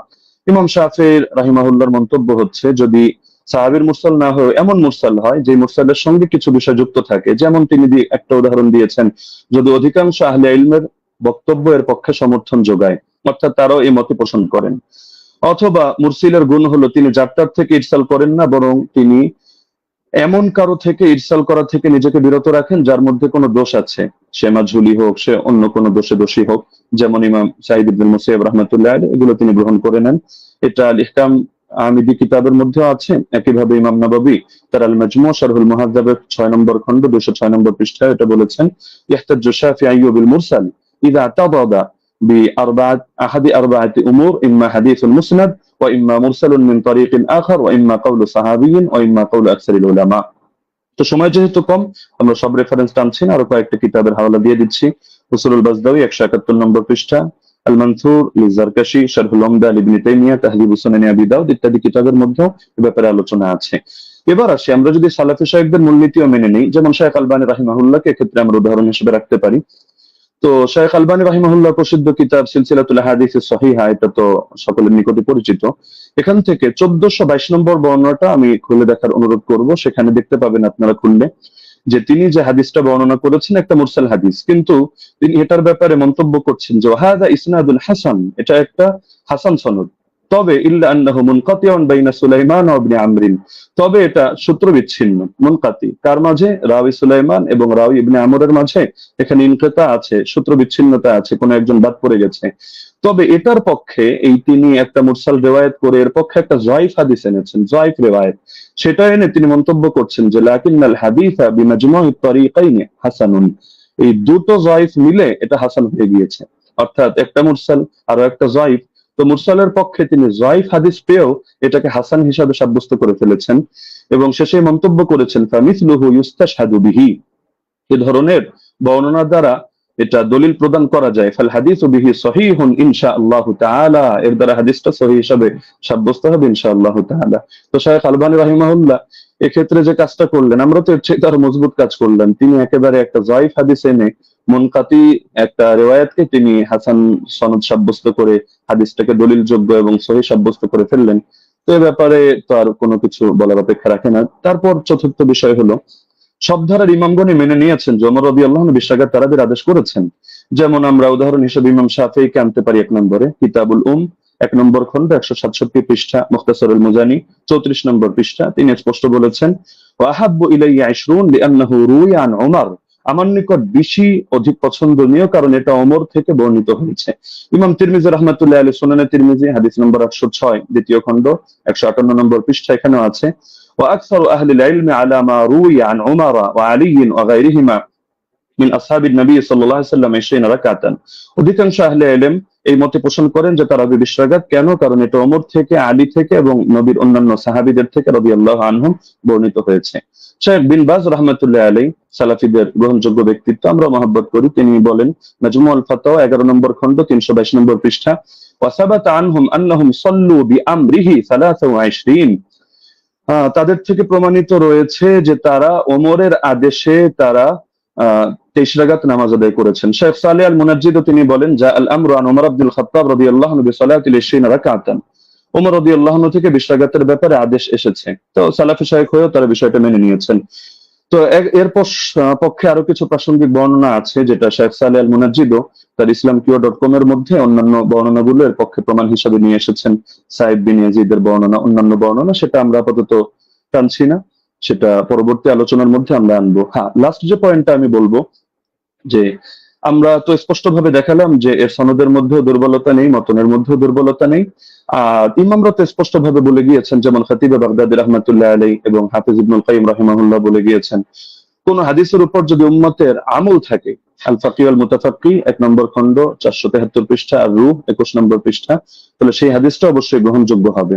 এক্ষেত্রে আরো স্পষ্ট বক্তব্য আমরা ইমাম সুয়ুতিরটা উল্লেখ করি। তিনি তাদরিবুর রাওয়ী কিতাবের মধ্যে এনেছেন 34 নম্বর পৃষ্ঠা, ইহকামু লিল হাদিস বিসিহহা, হাদিসের ব্যাপারে সহিহ হওয়ার হুকুম দেওয়া হবে ইযা তালাক্কাহু আন-নাসু বিল কবুল, যখন উম্মত সেটাকে কবুল করে নিবে এবং সেটা গ্রহণ করবে। ওয়া ইল্লাম ইয়াকুন লাহু ইসনাদুন সহিহ, এমনকি যদি তার সহিহ সনদ নাও থাকে তবুও হাদিসটা গ্রহণযোগ্য হবে। এমনকি হাফিজ ইবনে হাজার আসকালানী রাহমাতুল্লাহি আলাইহি আন-নুকাত আলা কিতাবি মুকদ্দিমাত ইবনে সালাহর মধ্যে স্পষ্ট এনেছেন। এটা আপনারা আন-নুকাত আলা কিতাব ইবনে সালাহর মধ্যে প্রথম খন্ড 494 495 পৃষ্ঠায় পাবেন যে মিন জুমলাতি সিফাতিল কবুল আল্লাতী লাম ইয়াতাআররাজ লাহা শাইখুনা ইয়াকসিদু জাইনাদ্দিন আল ইরাকি আন ইয়াত্তাফিক আল উলামা আলা আল আমাল বিমাদলুল হাদিস ফাইন্নাহু ইউকবালু হাত্তা ইয়াজিব আল আমালু বিহি ওয়া ক্বাদ সাররাহা বিযালিকা জামাআতুন মিন আইম্মাতিল উসুল। হাদিস গ্রহণযোগ্য হয় যে সমস্ত গুণের কারণে। এর অন্যতম একটা গুণ হলো যে আলেমরা এই হাদিসের বক্তব্যের আলোকে আমল করার ব্যাপারে একমত হয়ে যান। তো এরকম যদি হয় তাহলে সেই হাদিসটা অবশ্যই কবুল হয় এবং তার দ্বারা আমল করা আবশ্যক হয়ে যায়। এটা হাদিসের মূলনীতি সংক্রান্ত আলোচনা যারা করেছেন, যে ইমামরা, তারা স্পষ্টভাবে এই ব্যাপারে বক্তব্য দিয়েছেন। তো এটা হাফিজ ইবনে হাজার আসকালানী রাহমাতুল্লাহি আলাইহির বক্তব্য। তো আলোচনা আরো দীর্ঘ করা যেত, বাকি সময় যেহেতু সংক্ষিপ্ত, আমরা যে পয়েন্টগুলো টানলাম, তো ব্রাদার রাহুলের মধ্যে থেকে কোনো একটা পয়েন্ট টেনে তিনি যদি দেখাতে পারেন যে না, এই শাস্ত্রের এই মূলনীতিগুলো ভুল বা এর আলোকে এটা প্রমাণিত হয় না, তাহলে আমরা তার প্রতি কৃতজ্ঞ থাকবো যে হাদিস শাস্ত্রের নতুন আরেকটা জিনিস অ্যাড হলো। তো সুতরাং আমরা শাস্ত্রের আলোকে দেখিয়ে দিলাম যে না, ইমাম ওমর রাদিয়াল্লাহু তাআলা আনহু তিনি 20 রাকাত তারাবির আদেশ করেছেন। জাযাকুমুল্লাহু খাইরান। জি, আপনাকে অনেক অনেক ধন্যবাদ মুফতি আলী হাসান ওসামা। আপনি যথাসময় শেষ করেছেন। বাদ বাকি আমি এখানেও বলে দিই যে 10 সেকেন্ড আমাদের কস হয়েছে। 10 সেকেন্ড ওসামা সাহেব বেশি পেয়েছেন। বাদ বাকি আমাদের এটা নিয়ে কোনো সে নেই আশা করি। যাই হোক, আমরা এখন যাব খণ্ডন পর্বে, এবং খণ্ডন পর্বে প্রথম 15 মিনিট আলোচনা করবেন মুহতারাম ব্রাদার রাহুল হোসেন, এবং আমি আপনার কাছে যাব, আপনি বললে আমি আপনার টাইমটা শুরু করব। আপনি মিউট হয়ে আছেন। জি, একটা স্লাইড আমি পাঠিয়েছি, এটা শো করতে হবে। Slide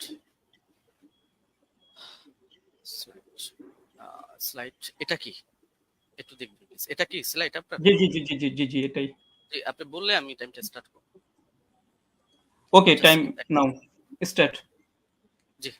40 minute. আলহামদুলিল্লাহ, সমস্ত ইনশাআল্লাহ সুবহানাহু ওয়া তাআলার জন্য আমাদের প্রথম পর্ব শেষ হয়েছে। তো মূল বিষয় হচ্ছে এতক্ষণ আপনারা দেখলেন যে আমাদের উস্তাদজি তিনি তার প্রেজেন্টেশনে 20 টাকার তারাবির পক্ষে তিনি দলিল উপস্থাপন করেছেন। তবে আমি হতাশ হয়েছি। হতাশ এই জন্য হয়েছি যে 8 টাকাতের পক্ষে আমরা যে হাদিসটা পেশ করেছি মুয়াত্তা মালিক থেকে মাত্র 4টে সনদে। সনদের মধ্যে না কোনো দুর্বলতা আছে, না সনদের মধ্যে কোনো রাবির উপরে আপত্তি আছে, না সনদের মধ্যে কোনো ইনকেতা সূত্র বিচ্ছিন্ন হয়েছে। এবং আমি ওস্তাদজিকে আমার 8টা প্রশ্নের মধ্যে 5 নম্বর প্রশ্ন ছিল এইটা যে এমন একটি দলিল পেশ করবেন যেখানে সূত্র কোনো ছিন্ন হয়নি, বিচ্ছিন্ন হয়নি, ইনকেতা নেই, সনের মধ্যে কোনো মুনকাতি কোনো সনদ পেশ করবেন না। দুর্ভাগ্যজনক হলে সত্য কথা, আজকে তিনি প্রথম যে দলিলটা পেশ করেছেন তিনি একটা মুনকাতি একটা দলিল পেশ করেছেন, সূত্র বিচ্ছিন্ন একটা দলিল পেশ করেছেন। এবং এখানে ইয়াহিয়া সাইদ আল কাত্তান থেকে যে রাত পেশ করেছে মুসান্নাফ ইবনে আবি শাইবা থেকে আপনারা দেখেছেন। তো এখানে মুসান্নাফ ইবনে আবি শাইবাতে ইয়াহিয়া সাইদ আল কাত্তান তিনি দাবি করছেন বা বলছেন ইবনে ইয়াজিদ থেকে যে ওমর রাদিয়াল্লাহু তাআলা জামানায় 20 টাকা তারাবির আদেশ দিয়েছে। আমার প্রশ্ন আবারও 9 নম্বর প্রশ্ন একটা যোগ হয়ে গেল। কাকে আদেশ করেছে? কাকে নাম বলতে হবে। মুয়াত্তা মালিকের রিওয়ায়াতে পরিষ্কারভাবে আছে। কাকে আদেশ করেছিলেন? 8 টাকাতের পক্ষে ওমর বিন খাত্তাব, সেটা হচ্ছে উবাই বিন কাব আর তামিম আদ-দারিকে। উস্তাদজি যে 20 রাকাতের আদেশের ওমর বিন খাত্তাব থেকে নিয়ে এসেছে, প্রথমটা সনদটা ইনকেতা আছে, সূত্র বিচ্ছিন্ন। ওমর বিন খাত্তাবের রাদিয়াল্লাহু তাআলা জামানা পর্যন্ত ইয়াহিয়া সাইদ আল কাত্তান তিনি পান নাই। আর দ্বিতীয়ত এই হাদিসের মধ্যে আমার দ্বিতীয় একটা প্রথম আর একটা প্রশ্ন যুক্ত হয়ে যায় যে এখানে কাকে নির্দেশ দিয়েছে, কোন সাহাবীকে, সাহাবীর নাম বলতে হবে। এই পয়েন্টটাকে নোট করে আমি রিবাটাল সেশনে উস্তাদজির কাছে জবাব আমি আশা করছি। আমি অবাক হয়েছি, দ্বিতীয় অবাক হচ্ছে এটা যে আমার উস্তাদজি তিনি হাদিসটা মুরসাল হকে অস্বীকার করলেন এবং তিনি সঙ্গে সঙ্গে কথা বললেন যারা মুরসাল বলে তারা নাকি জ্ঞান পাপী বা জ্ঞান অল্প স্বল্প বুদ্ধি যারা আছে তারাই নাকি এই হাদিসটাকে ইনকেতা বলে। চলেন এই হাদিসের প্রথমত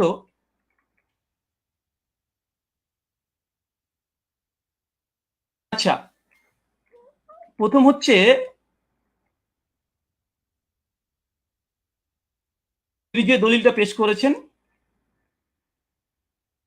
মুনকাতি হাদিস, এই হাদিস নাকি মুরসাল তিনি অস্বীকার করেছেন, ইনকারের সনদ বিচ্ছিন্ন। অথচ আমরা দেখছি দেখেন এটা হচ্ছে আসরুস সুনান, আল্লামা নিমবি হানাফি তার একটি কিতাব, তার আসরুস সুনানের 779 নম্বর হাদিসে দেখেন ইয়াহিয়া সাইদ থেকে ওই রিওয়ায়াতটা এসেছে যেটা উস্তাদ জি মুসান্নাফ ইবনে আবি শাইবা থেকে পড়েছেন।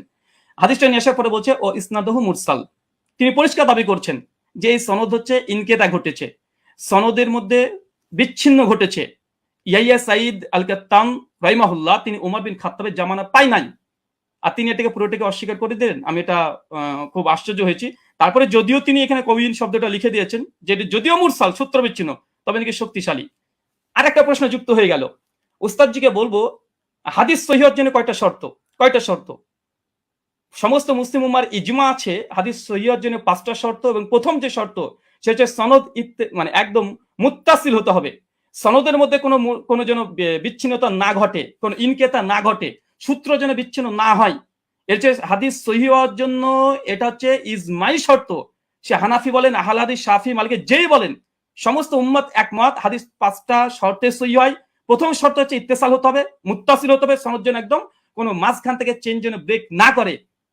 অবাক হলাম তিনি এই হাদিস একটা মুরসাল হাদিস তিনি নিজে প্রথমে স্বীকার করে নিয়েছেন কয়েকবার, আবারও স্বীকার করতেও যাচ্ছেন না। অথচ এখানে আসরুস সুনানে আল্লামা নিমবি হানাফি রাহিমাহুল্লাহ তিনি পরিষ্কার দাবি করে নিয়েছেন এই হাদিসের মধ্যে ইনকেতা ঘটেছে, এটা মুরসাল হাদিস, সূত্র বিচ্ছিন্ন হাদিস, তবে কওয়িন, তবে সনদের যে রাবিগুলো আছে এরা শক্তিশালী। হাদিস সহিহ হওয়ার জন্য যেহেতু রিজাল শাস্ত্রের আলোকে এবং হাদিস শাস্ত্রের আলোকে আমাদের দলিল উপস্থাপন করতে হবে। তো হাদিস সহিহ হওয়ার জন্য ওস্তাদ দেখেছে আমার জানার জন্য প্রশ্ন, বিনয়ের সঙ্গে প্রশ্ন, মানে মুত্তাসিল হওয়া এটা শর্ত কি শর্ত একটু জানাবেন 5টা শর্তের মধ্যে। আর এই সনদের মধ্যে যে মুত্তাসিল, এই সনদের মধ্যে বিচ্ছিন্নতা ঘটেনি, এটা প্রমাণ পেশ করবেন। চলুন এই দেখেন ইয়াহিয়া সাইদ আল আনসারীর এই বর্ণনাকে বাংলাদেশের জগৎ বিখ্যাত আমাদের আলী হোসেন ওসামা জিরো ওস্তাদ জি হবে আমার জানা মতে, না হলেও রুহানি উস্তাদ হবে। দলিল ও নামাজের মাসাল এই বইটা মোটামুটি 4 জন আলেম মিলে লিখেছে, এক মৌলানা তামিদুল মাওলা, আব্দুল মালিক সাহেব, আব্দুল মতিন সাহেব এবং আবু আকাস মৌলানা, 4 জন মিলে বইটাকে রচনা করেছে। এই তারাবির মাসালাতে 410 নম্বর এবং 411 নম্বর পৃষ্ঠাতে এই দলিলটা নিয়ে এসেছে।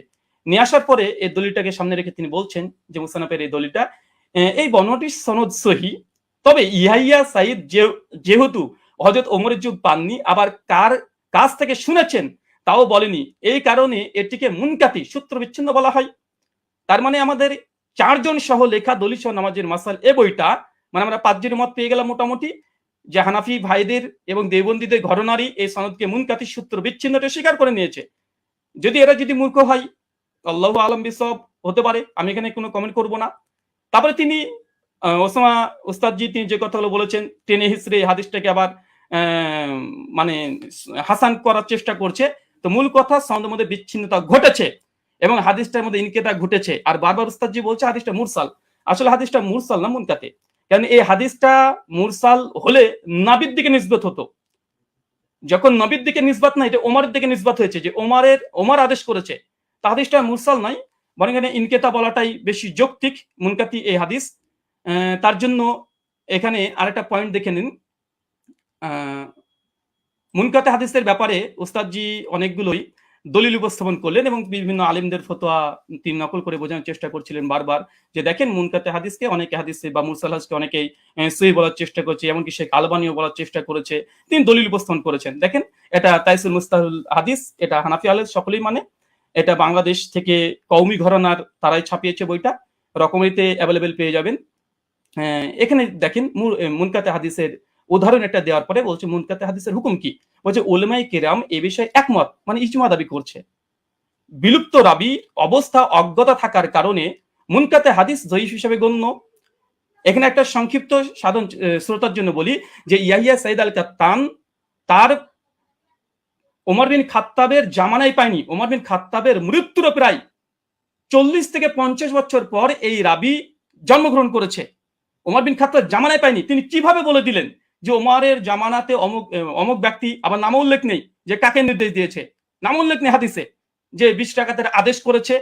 এখন যদি কেউ দাবি করে যে পাকিস্তানি আমলে ব্রিটিশদের সঙ্গে অমুক ব্যক্তি এবিসি ও দালালি করেছে, আজকের যুগের কোনো মানুষ যদি দাবি করে দেয়, হয়তো তার যুগও আমি পাইনি, পাকিস্তানি আমল আমি পাইনি, যে দাবি করে দেয়, এ দাবিটা কেমন যৌক্তিক হতে পারে? ঠিক এই হাদিসের সঙ্গে সেটাই ঘটেছে। যিনি বর্ণনা করছেন ওনার সঙ্গে ওমর বিন খাত্তাবের জামানায় তিনি পাননি। ওমর বিন খাত্তাবের মৃত্যুর প্রায় 40 থেকে 50 বছর পর এই ব্যক্তি জন্মগ্রহণ করা হচ্ছে। আর মুনকাতে হাদিসের, এটা মুস্তালাহুল হাদিসের স্পষ্ট দলিল এখানে বিদ্যমান, যে মুনকাতে হাদিস এটা জয়ীফ হয়।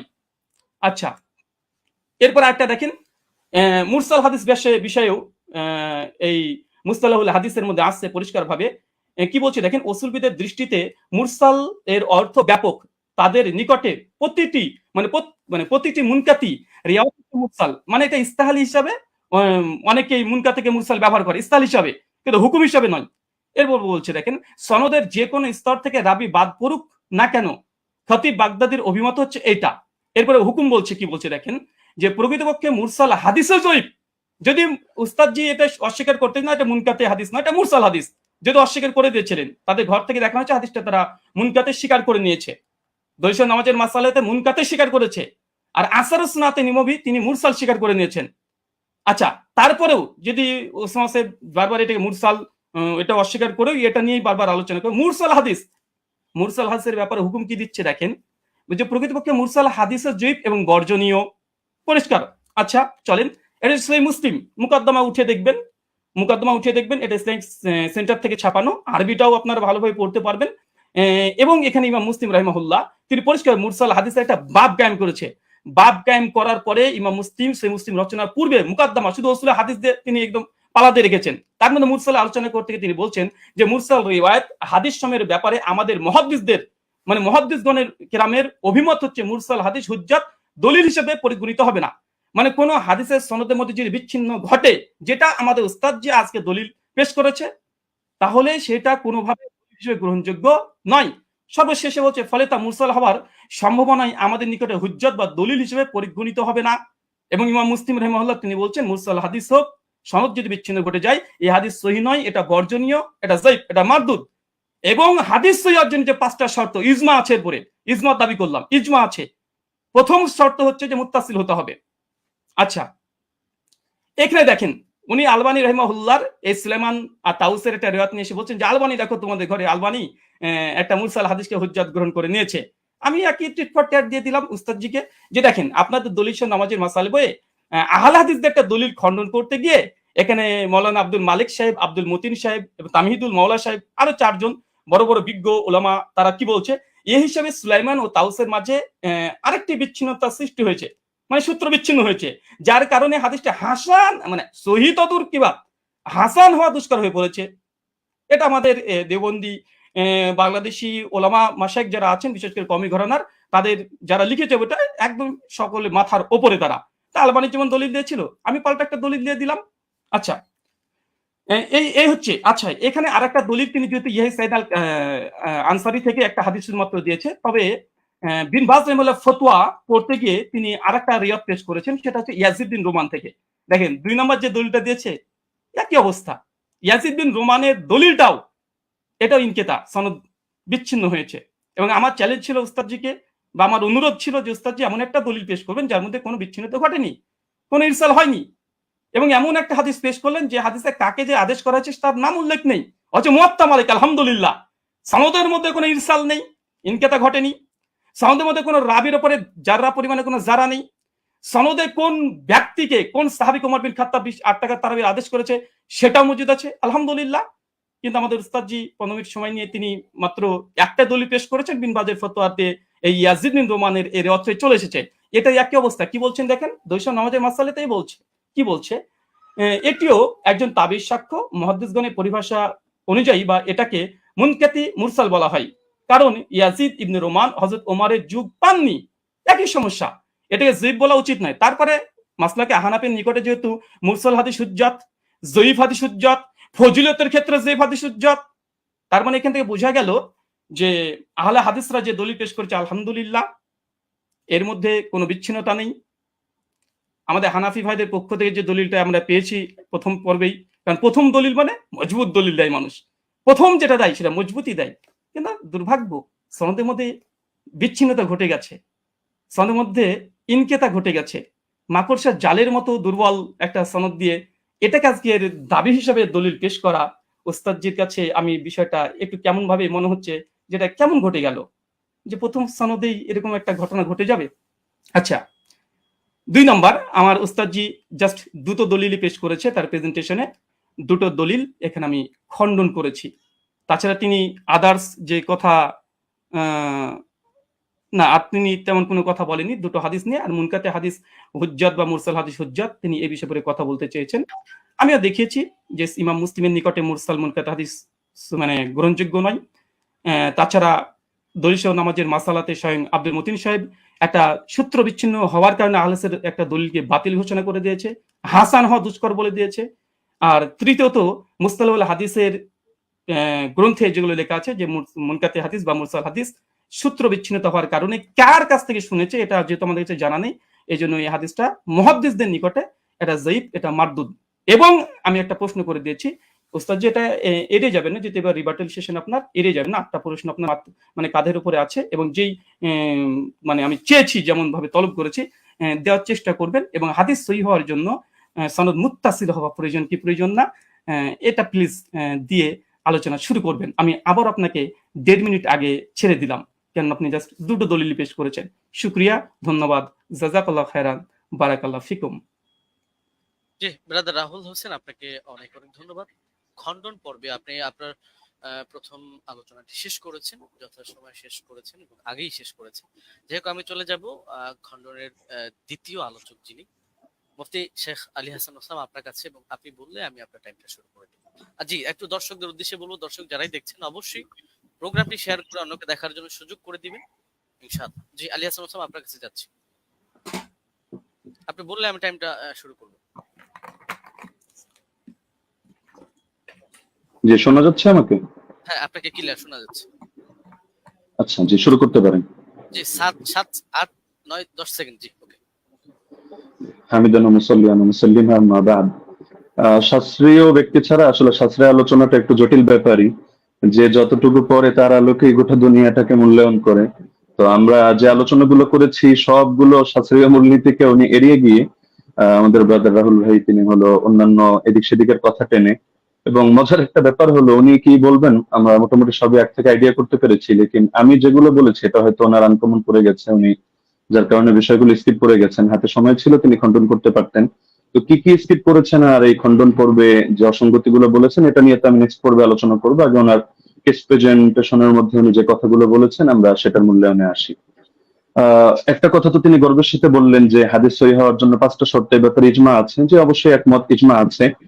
তো যার কারণে 3টা জিনিস দেখতে হয় সনদে, 2টো জিনিস দেখতে হয় মতনের মধ্যে, অর্থাৎ মূল টেক্সটের মধ্যে। আপনি দীর্ঘ 15 মিনিট নিয়ে খুব গর্বের সাথে বুক ফুলিয়ে ফুলিয়ে অনেকগুলো কিতাবের রেফারেন্সের আলোকে আপনি শুধু সনদের সৌন্দর্য তুলে ধরেছেন, একেবারে কি কি ফজিলত আছে এটা তুলে ধরেছেন, মতনের বিষয়টা স্কিপ করে গিয়েছেন, আর প্রশ্ন তো কিছু ছড়িয়ে দিয়েছেন। তো আমরা কিছু প্রশ্নের জবাব আমাদের কথার মধ্যে অটো চলে আসবে, বাকিগুলো আমরা আলোচনায় আনবো যেগুলো প্রাসঙ্গিক। আচ্ছা, এখন আমরা আগে মূল আলোচনায় আসি। একটু বোঝার সুবিধার্থে একটু কথাটা শুরু থেকে টানি। ওমর রাদিয়াল্লাহু তাআলা আনহু থেকে তারাবির রাকাত সংখ্যার বর্ণনাকারী 6 জন রয়েছেন। এর মধ্যে একজন তো সাহেব বিন ইয়াজিদ রাদিয়াল্লাহু তাআলা আনহু, আমরা তার প্রসঙ্গে আসছি। আর এছাড়াও আরো বাকি 5 জন রয়েছেন, যাদের 5 জনের প্রত্যেকেই সংখ্যাটা তারাবির রাকাত সংখ্যা 20 বলে উল্লেখ করেছেন। ইয়াজিদ বিন রুমান তিনি 23 বলেছেন, বেতের সহ মুয়াত্তা মালিকে আছে। আব্দুল আজিজ বিন রুফাই 20 বলেছেন, মুসান্নাফ ইবনে আবি শাইবা আছে। উবাই বিন কাব 20 বলেছেন, মুসনাদে আহমদ বিন মানিতে আছে। ইয়াহইয়া ইবনে সাঈদ 20 বলেছেন, আমরা আগে উল্লেখ করেছি। মুহাম্মদ বিন কাব কুরাজি 20 বলেছেন, কিয়ামুল লাইল মারওয়াজির মধ্যে আছেন, ইত্যাদি।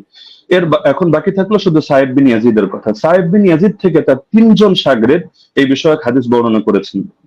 একজন হল ইয়াজিদ বিন খুসাইফা, তিনিও 20 বর্ণনা করেছেন, সুনানে কুবরা বাইহাকিতে আছে।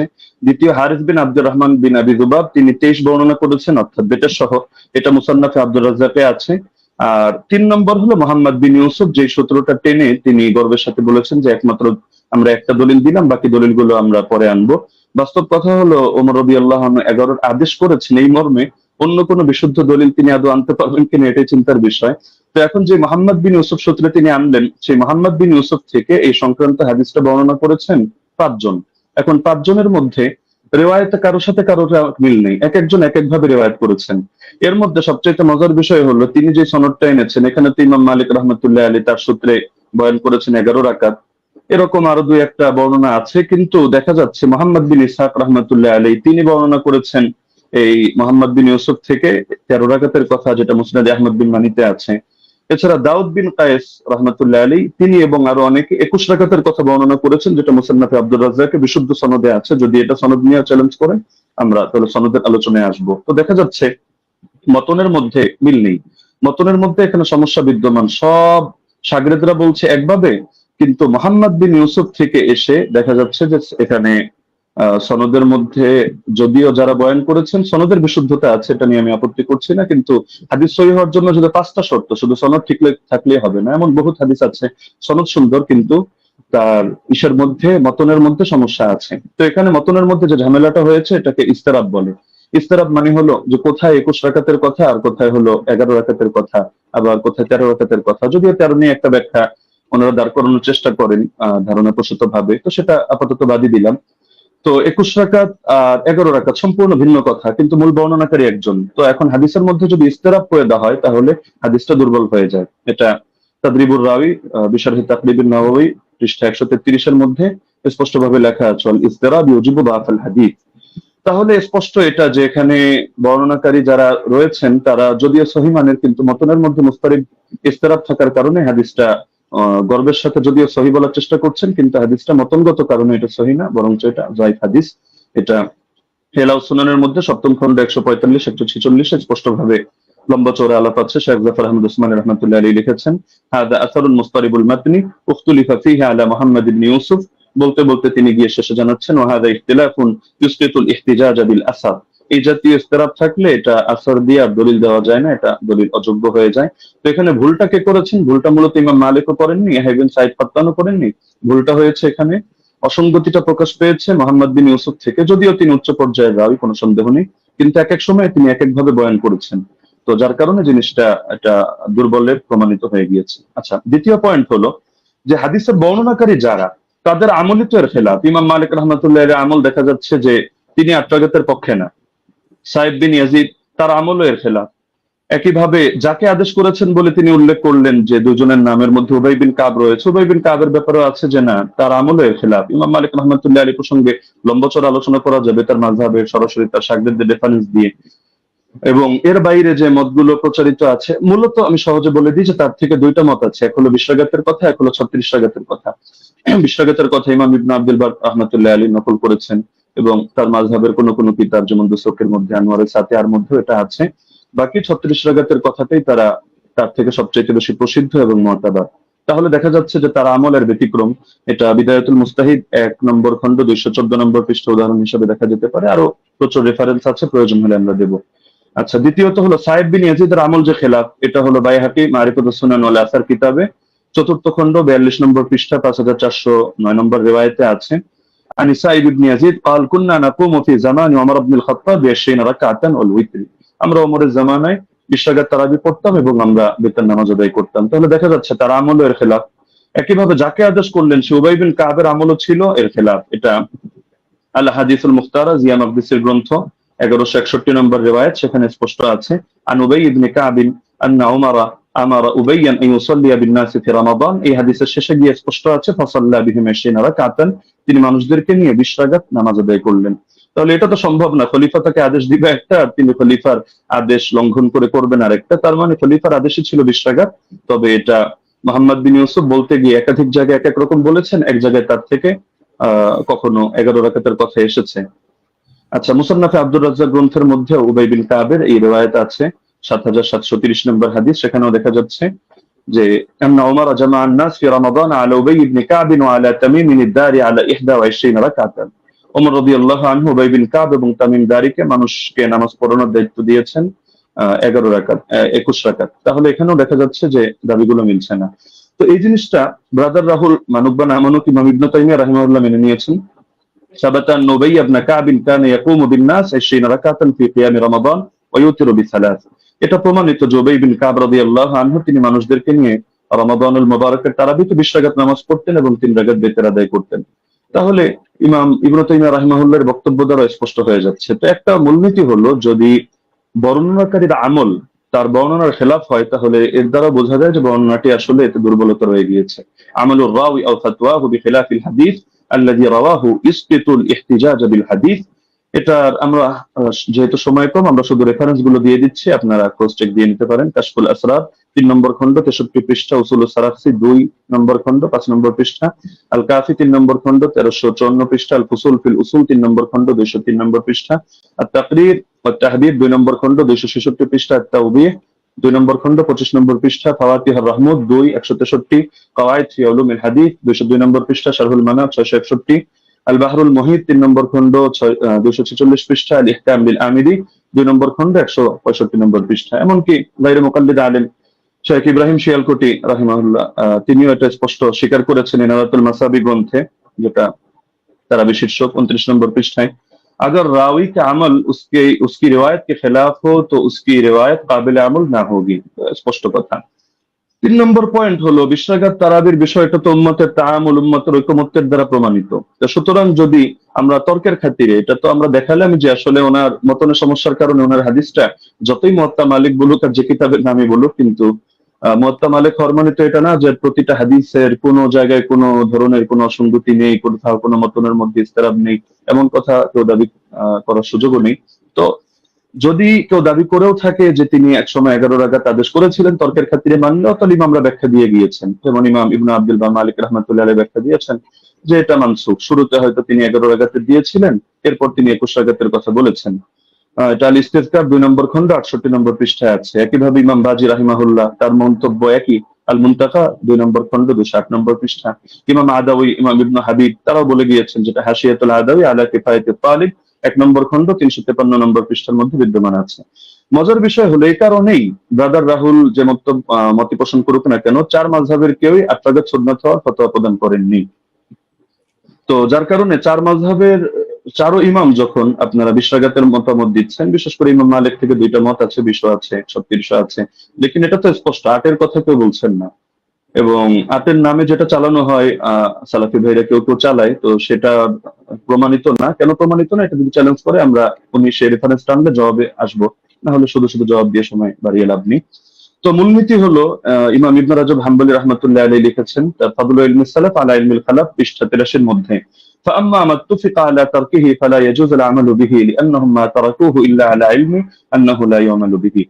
ইমামরা যদি একমত হয়ে যায় যে হাদিসটা এটা তরক করা হচ্ছে, অর্থাৎ তারা কেউ এর আগে ফতোয়া দিচ্ছেন না, আমল করছেন না, তাহলে সেটা আসলে মজবুত থাকে না এবং তার মধ্যে বিভিন্ন দুর্বলতা তৈরি হয়ে যায়, সেটা দলিলযোগ্য হয় না। কারণ এটাকেও এর স্বাদ বলে। স্বাদ কখনো সনদের দ্বারাও হয়, কখনো মতনের দ্বারাও হয়। তিনি তার কিতাব শারহুল আলী তিরমিজির মধ্যে 2 নম্বর খণ্ড 624 নম্বর পৃষ্ঠা, এই কিতাবগুলোর নাম তো অবশ্যই ব্রাদার রাহুল শোনার কথা, এই পৃষ্ঠাগুলো পড়েছেন কিনা আমি জানি না, না হলে আপনি প্রয়োজনে এগুলো চেক দিয়ে আপনি মন্তব্য করতে পারেন। যে তিনি লিখেছেন, ওমা হুয়া শাযুল মাতনি কাল আহাদিস আল্লাতী সাহহাতিল আহাদিস বিখিলাফিহা ওয়া আজমাআত আইম্মাতুল উলামা আলাল কওলি বিগাইরিহা। যে হাদিসের ক্ষেত্রে দেখা যাচ্ছে যে উম্মতের আলেমদের মধ্যেও যারা ইমাম, তারা এর বিপরীত ফতোয়া দিচ্ছেন, সেই ক্ষেত্রে সেই হাদিসের মতনকে শায হিসাবে বিবেচনা করা হয়। অর্থাৎ শায যদি কোনো হাদিসের মতনকে বলা হয়, তাও সেটা সহিহ থাকে না। তাহলে দেখা যাচ্ছে যে যদি উনি পয়েন্ট বলেছেন অনেকগুলো এবং গর্বের সাথে বলেছেন, কিন্তু সবগুলো মিলে উনি সনদের আলোচনায় সীমাবদ্ধ থেকেছেন, মতনের আলোচনায় আসেননি। আমরা মতন থেকে কয়েকটা পয়েন্ট দেখালাম, আরো অনেক পয়েন্ট দেখানো সম্ভব, যে উনি যে হাদিসটা দেখিয়েছেন এটা মুস্তারিদ একটা হাদিস। আচ্ছা, এখন প্রাসঙ্গিকভাবে কয়েকটা আলোচনা করে ফেলি, যেহেতু হালকা সময় বাকি আছে। তিনি মুরসাল না মুনকাতি এটা নিয়ে একটু জ্ঞান দেওয়ার চেষ্টা করেছেন, যে এটাকে আমি কেন মুরসাল বললাম, মুনকাতি বলা উচিত ছিল। আসলে কোন জায়গায় কোন শব্দ ব্যবহার হবে, এটা পরিভাষাগুলো একটু বিস্তরভাবে পড়া লাগে। শুধু একটা তাইসির মুস্তালাহিল হাদিস পড়েই ইমাম আর ফকি হয়ে গেলে তো মুশকিল ব্যাপার। যেমন আমি আপনাকে প্রসিদ্ধ কিতাব, যেটা আপনারা পড়েন, আর নুকাত আলা মুকাদ্দিমাত ইবনে সালাহ 1 নম্বর খণ্ড 447 পৃষ্ঠা দেখবেন। একইভাবে আল ইবহাজ 2 নম্বর খণ্ড 339 পৃষ্ঠা দেখবেন। এবং শারহে মুসলিমের মধ্যে নববীও বলেছেন যে আম্মাল মুরসাল فهو عند الفقهاء والأصوليين والخطيب البغدادي وجماعة من المحدثين من قطع إسناده على أي وجه كان انقطاعه فهو عندهم بمعنى المنقطع। ফকিহদের দৃষ্টিতে, উসুলিয়িনদের দৃষ্টিতে, খতিবে বাগদাদের দৃষ্টিতে এবং একদল মুহাদ্দিসদের দৃষ্টিতে মুরসালের সংজ্ঞা হলো যে সনদের মধ্যে যেভাবেই বিচ্ছিন্নতা হোক না কেন, ইনকাতা যেভাবেই হোক না কেন, এটা মাঝেই হোক আর শেষেই হোক, রাসূলের আগেই হোক আর সাহাবীর আগেই হোক, বাস সেটাকেই তারা মুনকাতি হিসেবে বলে থাকেন। তো এটা একটা তাদের ইসতিলাহগত বিষয়। তো সুতরাং এই জিনিসটা মানে মুরসাল বলা উচিত ছিল না, মুনকাতি বলা দরকার ছিল, বিষয়টা এমন না।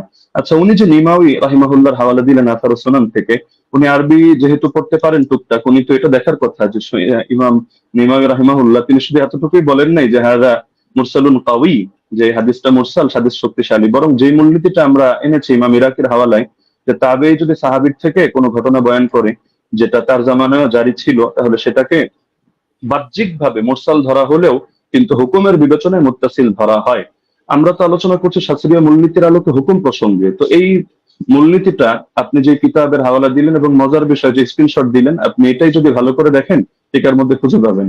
তো দেখা যাচ্ছে আপনি একাংশ পরে তাড়াহুড়ো করে রেফারেন্স দিয়ে দিলেন, কিন্তু এটা আপনার নজরের বাইরে চলে গেল, যার কারণে নিমাউইকে আমার বিরুদ্ধে দাঁড় করিয়ে দিলেন। দ্বিতীয়ত দলিল সহ আমাদের মাসাইল কিতাবটাকে আমার বিরুদ্ধে দাঁড় করালেন। তবে মজার বিষয় হলো আপনি এই জিনিসটা খেয়াল করলেন না যে আমি বারবার বলছি যে বাহ্যিকভাবে দেখতে মুনকাতি, সূত্র বিচ্ছিন্ন, তবে আমরা হুকুম নিয়ে আলোচনা করছি, যে হুকুমের বিবেচনায় যেমন মারফুয়ে হুকমি, তো এই শব্দ আপনার শোনার কথা, যে অনেক হাদিস এটা মারফু না, মানে আল্লাহ রাসূলের দিকে নিসবত করে সাহাবী বলেন নাই, কিন্তু সাহাবী বলেছেন স্বাভাবিক তার উক্তি হিসাবে। কিন্তু আমরা যখন বিবেচনা করছি আমরা বলছি মারফুয়ে হুকমি, মানে দেখতে যদিও এটা মাওকুফ হাদিস, সাহাবীর বর্ণনা, সাহাবীর উক্তি, কিন্তু হুকুমের বিবেচনায় এটা হলো মারফু, অর্থাৎ আমরা এটাকে মারফু হিসাবে বিবেচনা করব। এখন যদি আপনি এক কিতাব খুলে দেখেন, দেখো সে তো মাওকুফ বলেছে, অথবা আপনি এখন তাহলে মারফু বলছেন কিভাবে, তাহলে বলতে হবে ভাই বিবেচনাবোধের পার্থক্য তো আপনাকে বুঝতে হবে। একটা জাহিরি এতেবার, একটা হাকিকি এতেবার।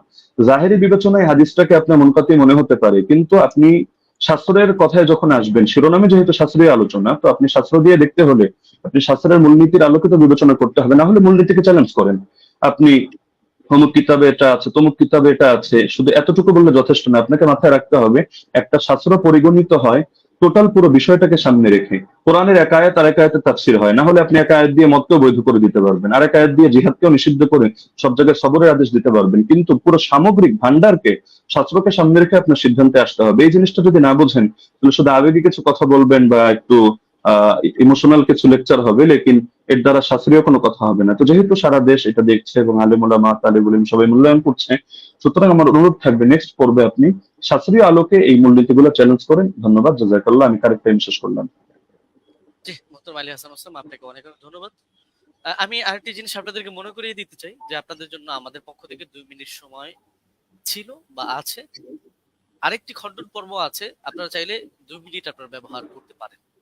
আমি দ্বিতীয় খণ্ডন পর্বটি যাচ্ছি এবং এই খণ্ডন পর্বর পরেই আমাদের আর কোনো খণ্ডন পর্ব থাকছে না, একটাই লাস্ট। আমি প্রথমে চলে যাব ব্রাদার রাহুল হোসেন আপনার কাছে, এবং আপনি বললে আমি টাইমটা শুরু করে দেব। একটা স্লাইড পাঠিয়েছি, স্লাইড 8 লেখা আছে, 8 লেখা আছে, দেখেন। জি পেয়েছি। জি, স্ক্রিনে নিয়ে আসতে হবে। আচ্ছা, সময় স্টার্ট নাও। জি সো বিসমিল্লাহ। সম্মানিত দর্শক মন্ডলী, উস্তাদজি যেটা শেষ করেছেন সেটা দিয়ে শুরু করবো। উনি বললেন যে পারলে ওসুলকে চ্যালেঞ্জ করতে। আমি চ্যালেঞ্জ করে দিয়েছি। উস্তাদজি আমার 8টা অভিযোগের 2টা পয়েন্টে জবাব দেয়নি এবং বলেছিল জবাব দেবে, এবং আমি নাকি স্বাস্থ্য সম্পর্কে তেমন না জানলে এটা সমস্যা, কিন্তু কোথায় যে সমস্যা তিনি এখন পর্যন্ত বলেননি। এটা একটা কেমন হয়ে গেল। উস্তাদজিকে আবার বলে দিয়ে ওসুলকে চ্যালেঞ্জ করেছি, একটু শুনবেন। আমি আপনাকে বলেছিলাম যে হাদিস সহিহ হওয়ার জন্য ইজমাই ওসুল হচ্ছে 5খানা শর্ত লাগবে। প্রথম হচ্ছে মুত্তাসিল হওয়া, সনদের মধ্যে শক্তিশালী হওয়া, সনদের মধ্যে বিচ্ছিন্ন যেন না হয়, এবং দেখানো হয়েছে যে সনদের মধ্যে বিচ্ছিন্নতা আছে। ইয়াহিয়া সাইদ আল কাত্তান উমর বিন খাত্তাবের যুগ পান নাই। এটা হুকমান মারফু বা আপনি যতই প্রমাণ করার চেষ্টা করেন না কেন, কোনোভাবেই এটা প্রমাণ করা সম্ভব নয় যে সনদের মধ্যে ইনকেতা ঘটেনি, যেটা আমি দেবন্দি হানাফি বেল কিতাব থেকে দেখিয়েছি। 2 নম্বর বিষয়, এখানে তিনি আমাকে যে কথাটা আবার বলতে চাইলেন সেটা হাদিস সাজ হওয়া, এবং এর সঙ্গে সঙ্গে বললেন দেখেন 8 টাকাতে তারাবি যেটা দাদা রাহুল পেশ করেছেন সেটা মুয়াত্তা মালিক থেকে, আর মুয়াত্তা মালিকের সনদের রাবিদের মধ্যে কোনো সমস্যা নেই। তবে মতন নিয়ে ব্রাদার রাহুল কোনো কথা বলেনি। অভিযোগ করে তো দেখেন, অভিযোগ করলে তো জবাব দেব। আপনি তো অভিযোগটা করেননি, বরং দ্বিতীয় পর্বে এসে অনেকগুলো 1 ডজন দলিল আপনি এখানে পেশ করেছেন। এটা একটা মানে কোয়ালিটি আছে, যে শেষ পর্বে একসঙ্গে অনেকগুলো দিয়ে দিব যেন আর সময় না পাওয়া যায়, এটা আমরাও বুঝি। চলেন আপনার সেটার জবাব দিয়ে দিই। উনি বললেন যে মোহাম্মদ বিন ইউসুফ থেকে 3 জন, সাইদ বিন ইয়াজিদ থেকে টোটাল 6 জন হাদিস বর্ণনা করেছে তারাবির 20 রাকাতের টোটাল তারাবি রাকাত সংখ্যার উপরে। তার মধ্যে মোহাম্মদ বিন ইউসুফ একজন, যিনি 3 জন হাদিস বর্ণনা করেছে মোহাম্মদ বিন ইউসুফ থেকে। এক ইমাম মালিক যিনি 11 রাকাতের কথা বলেছে, যেটা আমার দলিল দেখিয়েছি। উনি বলেন মোহাম্মদ বিন ইবনে ইসহাক উনি 13 রাকাত, আর দাউদ বিন কায়েস তিনি 21 রাকাত। অতএব এখানে ইজতিরাব ঘটেছে। বাহ, চমৎকার। উস্তাদজিকে বলবো আর একটু পড়াশোনা করতে হবে। শুধু মোহাম্মদ বিন ইউসুফ থেকে মাত্র 3 জন নয়, টোটাল ব্যবহার করেছে 8 জন হাদিস। আপনার সামনে স্ক্রিন দেখতে পাচ্ছেন। ইয়াহিয়া সাইদ আল কাত্তানের মতো মুহাদ্দিস আপনি যার কথা বলেন, উনিও ব্যবহার করেছেন। উনি মোহাম্মদ বিন ইউসুফ থেকে 11 রাকাতের কথা আদেশ করেছেন, যেটা মুসনাদ ইবনে আবি শাইবাতে রিয়াত স্পষ্ট সেই সনদে প্রমাণ আছে। যদি সম্ভব হয় একটা কিলো কাল করে দেখাবেন, আমি স্ক্রিন নিয়ে আসছি। 2 ইমাম মালিক তো দেখলেন একটু আগে, ইসমাইল বিন জাফর তিনিও বর্ণনা করেছেন 4, ওসমান ইবনে যায়েদ আল লাইসি তিনিও বর্ণনা করেছেন 11 রাকাত, ইসমাইল বিন উমাইয়া তিনিও 11 রাকাত, আব্দুল আজিজ বিন মুহাম্মদ তিনিও 11 রাকাত। টোটাল মোহাম্মদ বিন ইউসুফের 8 জন শাগরেদ। পয়েন্ট টু বি নোটেড, ভালোভাবে দেখেন, গেম ঘুরে যাবে এখান থেকে। মোহাম্মদ বিন ইউসুফের টোটাল 8 জন শাগরেদ তারাবির রাকাত বর্ণনা করেছে। তার মধ্যে 5 জন বাবার বর্ণনা করছে 11 রাকাত। শুধুমাত্র মোহাম্মদ বিন ইউসুফ আর দাউদ বিন কায়েস তারা বলছে কেউ 13 রাকাত, কেউ হচ্ছে 21 রাকাত। চলেন জবাব দেখেন। মোহাম্মদ বিন ইসহাক তিনি কি বলছেন, 21 রাকাত নাকি বর্ণনা করেছে। মোহাম্মদ বিন ইসহাক কে?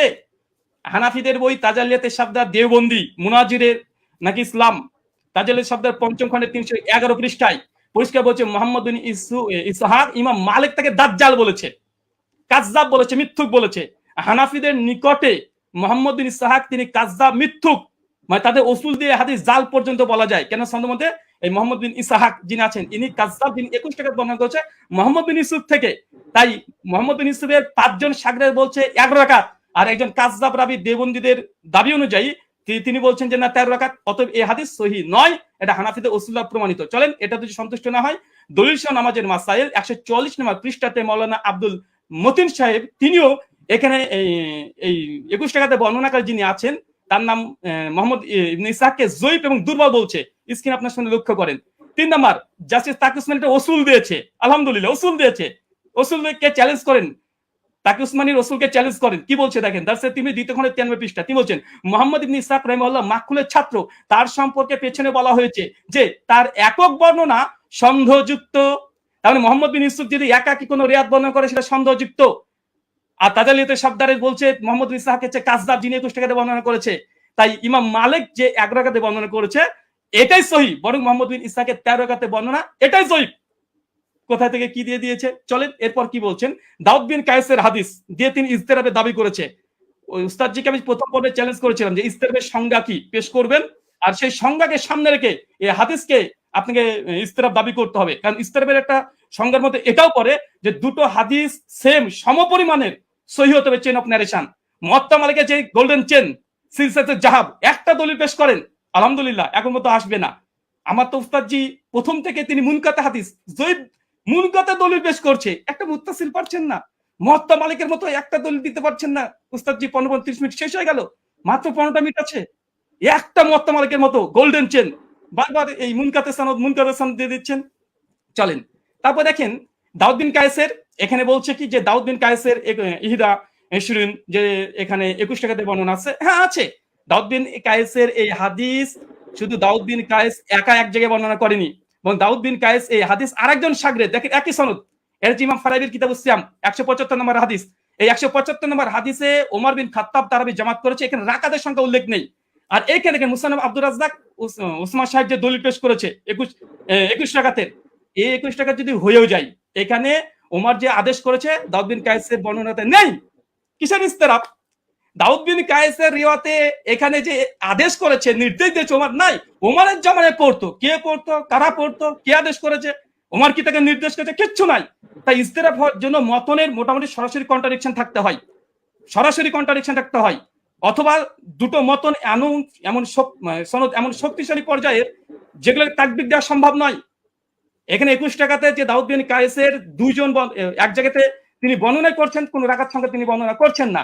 তাই এই দাউদ বিন কায়েসের 21 টাকাতে হাদিস দিয়ে তারপর যদি ধরে নি ফর সেক অফ আর্গুমেন্ট, দাউদ বিন কায়েসের হাদিসে ওমর আদেশ দিয়েছেন নাই, তাই এই হাদিসকে সামনে রেখে মুয়াত্তা মালিকের হাদিসকে ইস্তেরাব দাবি করা এটা বেলপাক লেখাকের কি। আর 2 নাম্বার ইবনে ইসহাকের যে 21 টাকাতে বর্ণনা, ইবনে ইসহাকের ওই রিওয়াতে ইবনে ইসহাককে সরাসরি দেওবন্দিরা কাজদা বলছে, দাজ্জাল বলছে ইমাম মালিকের কল নকল করে, তার দলিল দেওয়া মানে গাছে কাঁঠাল গোফে তেল। তাই দুটো জয়ীফ দলিল দিয়ে মুয়াত্তা মালিকের মতো গোল্ডেন চেন সিলসিলাতে জাহাবের পুরো অভিযোগ আপত্তি করা সনদ এবং মতনে পড়ে, এটা খুব হাস্যকর ওস্তাদজি। এটা আপনার কাছে অন্তত হাদিস শাস্ত্রবিদ, আপনি হাদিস পড়ান শুনেছে একটা বক্তৃতাতে, কিন্তু এরকম করবেন আজকে আমি এটা ভাবতে পারিনি। আর তৃতীয়, যদিও সঞ্চালক আজকে দৃষ্টি কেমন দিয়েছে জানি না, আজকে আমাদের আলোচনাতে ছিল যে তিনি কোনো ফাতোয়া ফারাজ তুলবেন না, তিনি ওসাইমিনের ফতোয়া নিয়ে এসেছেন, ইবনে তাইমিয়ার ফতোয়া নিয়ে এসেছেন, ইবনে আব্দুল বারের ফতোয়া নিয়ে এসেছেন, স্যার মাযহারের ফতোয়া নিয়ে এসেছেন, ফাঁকা মাঠে গোল দিতে চেয়েছেন, এখানে থামানো হয়নি। যদি এরকমই হয় আমরা দোল দিতে পারি, চলে সামনে আসছে। আচ্ছা, তার মানে বোঝা গেল মুহাম্মদ বিন ইসহাকের ওই রেবাত 3 জন নাই উস্তাদজি, 8 জন। 5 জন বলেছে 11 রাকাত, আর 2 জন বলেছে 13-21, আর দুটো হাদিসই জয়ীফ হানাফি দেওবন্দীদের উসুল অনুযায়ী। তাই ওটা দিয়ে ইস্তেরাব দাবি করা বেলপাকলে কাকের কি এরকম হয়ে যায়। আচ্ছা, ওস্তাদজির অভিযোগ ভিত্তিহীন প্রমাণ হয়ে গেছে। প্রথম কথা 8 টাকাতে তারবি আলহামদুলিল্লাহ, ওটা না মতনি জয়ীফ না মতন না ইস্তেরাব, কোনো কিছু নেই। এবং চ্যালেঞ্জ করেছিলাম যে মানে বিগত দিনে 1284 হিজরি পূর্বে দেওবন্দি মাদ্রাসা প্রতিষ্ঠা হওয়ার আগে কোন মুহাদ্দিস হাদিসটাকে ইস্তেরাব দাবি করে বাতিল করেছে, প্রমাণ দিতে পারেনি। 8টা প্রশ্ন ছিল। আচ্ছা, 20 রাকাত ইতিহাস বললেন, যখন 20 রাকাতের ইতিহাস, 20 প্রথমে হয়তো 11 রাকাত তারাবির আদেশ করেছিল ওমর বিন খাত্তাব, পরে হয়তো 20 রাকাত করেছে, তারপরে তিনি স্বীকার করে নিয়েছেন অর্ধেক যে ওমর বিন খাত্তাব 11 রাকাতের আদেশ করেছিলেন।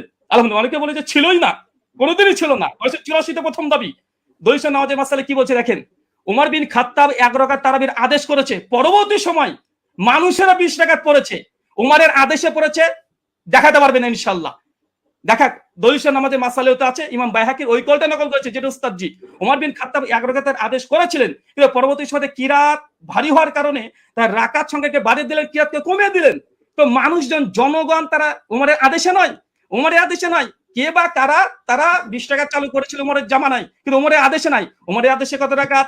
তোমাদেরকে 11 রাকাত, স্পষ্ট প্রমাণ। এখানে দেখেন মালিকি মাযহাবের ইমাম হাবিব মালিকি দলিল নামাজের মাসাল থেকে দেখাচ্ছে যেন একটু পুষ্টিকর বেশি হয় তথ্যগুলো। কি বলছে দেখেন, যে প্রথমে 11 রাকাতই ছিল, মানে ওমরের আদেশ 11 রাকাতই ছিল, কিন্তু তারা কিরাত লম্বা করতেন, ফলে ভারী ঠেকতো। পরে তারা রাকাত সংখ্যা বাড়ালেন, মানে ওমরের আদেশে নয়, জনগণ এমনি বাড়িয়েছে, রাকাত বাড়িয়ে দিয়েছে, কিরাত ছোট করে দিয়েছে, তাই ওটা বাতিল। তিনি বললেন যে ইমাম মালিক ছাড়া নাকি কেউ করেনি। এটা আপনি দেখেন যে ইমাম মালিক ছাড়া কতজন করেছে। ইমাম মালিক ছাড়া টোটাল 7 জন বর্ণনা করেছে, এখানে আমাদের স্ক্রিন আপনারা দেখতে পাচ্ছেন। ওই দাবিটা ওসমান সাহেবের একটু হাদিসের মতন সম্পর্কে অজ্ঞতাই আছে বলবো, যদি মানে মনে করেন যে না আমি একটু বাড়াবাড়ি করলাম, তো কিছু করার নেই, একটু বলতে হবে। আচ্ছা, এখানে দেখেন, আচ্ছা ইমাম মালিক 11 রাকাত গ্রহণ করেনি, এটা খুব জোর দিয়েছে, যদি আজকে বিষয়ের সঙ্গে সম্পৃক্ত না। আজকের বিষয় ওমর কত রাকাত তারাবির আদেশ করেছে, ওস্তাদজি মুনকাতে দলিল দিয়েছে, মুত্তাসিল দিতে পারেন আলহামদুলিল্লাহ। আমরা একদম chain of narration golden chain দিয়েছি। আচ্ছা, ইমাম মালিক 11 রাকাতের আদেশ করেনি, চলেন দেখেন ইমাম, এটা কিতাব সালাতুত তাহাজ্জুদ, এটা আব্দুল হক আন্দলুসি রাহিমাহুল্লাহর গ্রন্থ, ইমাম মালিকের শাগরেদ ছাত্র, তার বলছে কি বলছে দেখেন, এখানে বলছে কলা শাহ বিন আব্দুল আজিজ আন মালিক, মানে ইমাম মালিকের ছাত্র, তিনি রিওয়ায়াত করছেন, কি বলছেন, আল্লাজি আখতারা বিহা, ইমাম মালিক যেটাকে গ্রহণ করেছে, এখতিয়ার করেছে, কি করেছে, বিহি নাফসি, ইমাম মালিক নিজের জন্য কত রাকাত তিনি করেছেন। তারপর তিনি বলছেন দেখেন, ফি কিয়ামে রামাজান হুয়াল লাজি জামা, ইমাম মালিক উমর বিন খাত্তাব যার পরে জমা করেছে উমর বিন খাত্তাব, সেটা হচ্ছে ইহিদা আশারাতা রাকাতান ওয়া হুয়া সালাতে রাসূলুল্লাহ সাল্লাল্লাহু আলাইহি ওয়াসাল্লাম। এখানে ইমাম মালিকের কথা নকল করছে স্বয়ং ইমাম মালিকের ছাত্র। আমি এখানে ইমাম মালিকের ছাত্র ডাইরেক্ট কল, তিনি বলছেন যে ইমাম মালিক যেটা গ্রহণ করেছিলেন সেটা হচ্ছে 11 রাকাত, যেটা ছিল রাসূলুল্লাহ সালাত এবং ওমর বিন খাত্তাব যার পরে জমা করেছে, প্রথম কল। দ্বিতীয় দেখুন এখানে হচ্ছে ইবনে কাসিমের একটা কলমে নকল করে গেছি, ইবনে কাসিম তিনি মালিক থেকে বর্ণনা করছে যে ওমরের জামানায় 36 রাকাত পড়া হতো, 36 রাকাত পড়া হতো, কিন্তু ইমাম মালিক কত গ্রহণ করেছে দেখেন, শেষে লাল দিয়ে দাগানো আছে।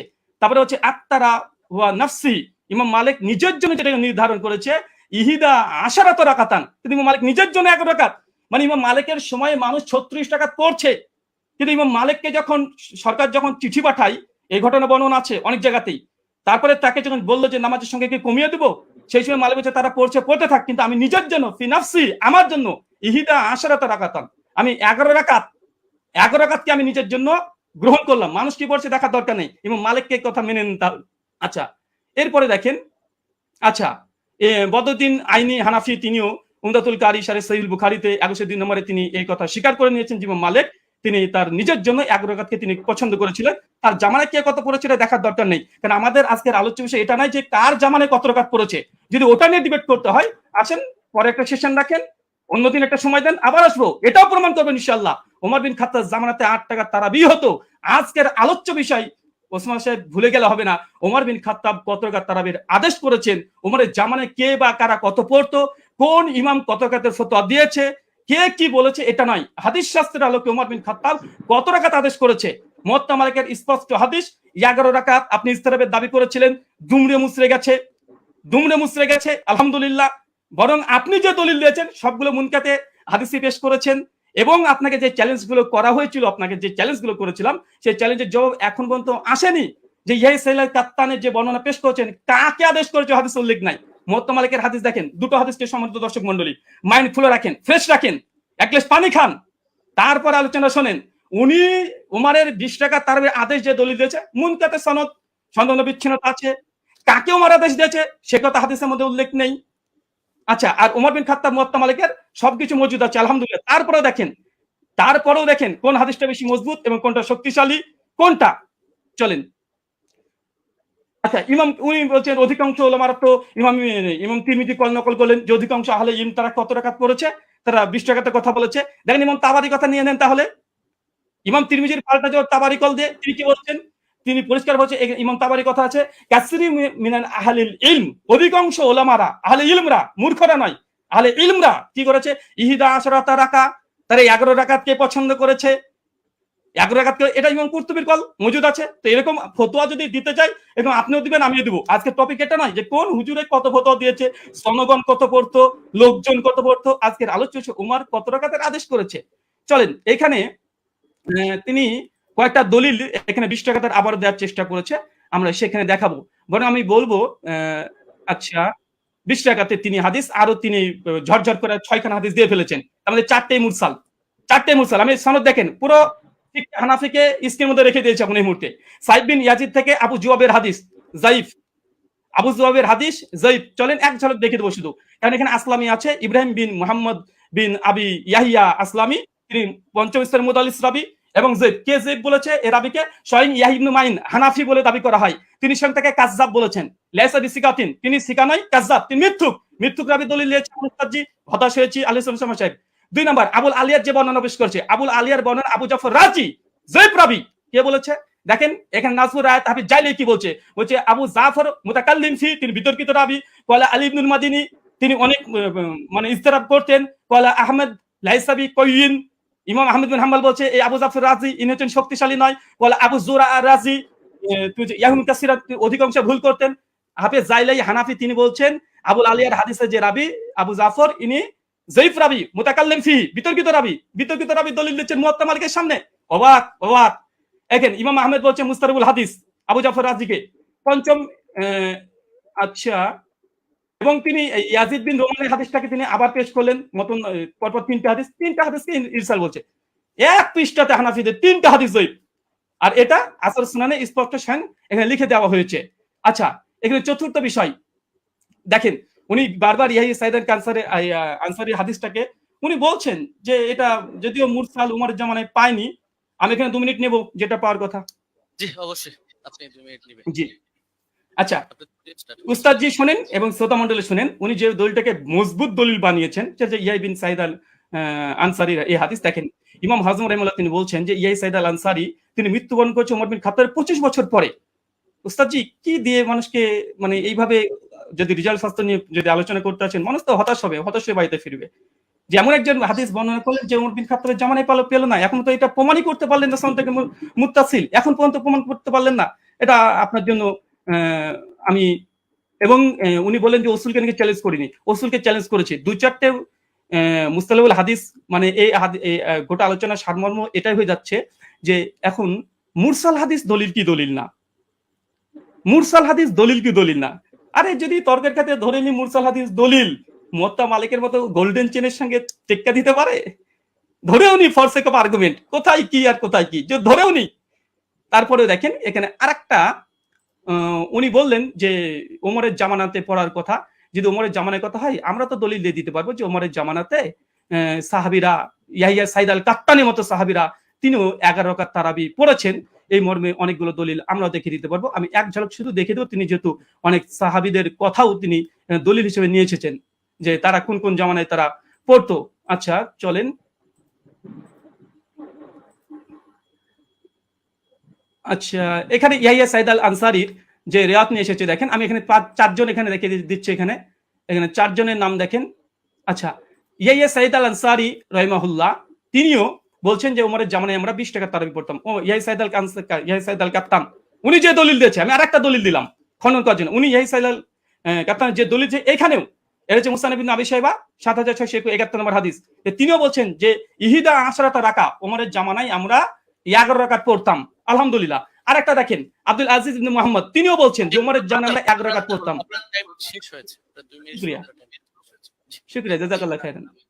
অনেক অনেক ধন্যবাদ আপনাকে। আমি একটু দুঃখ প্রকাশ করে নিচ্ছি যে 2 আলোচকই আপনারা মাঝখানে কিছু আমার কাছে মনে হয়েছিল যে আপনাদের আলোচনাটা প্রাসঙ্গিক, যার কারণে ফতোয়া বিষয়টা নিয়ে আলী হাসান ওসামা আলোচনা করেছেন।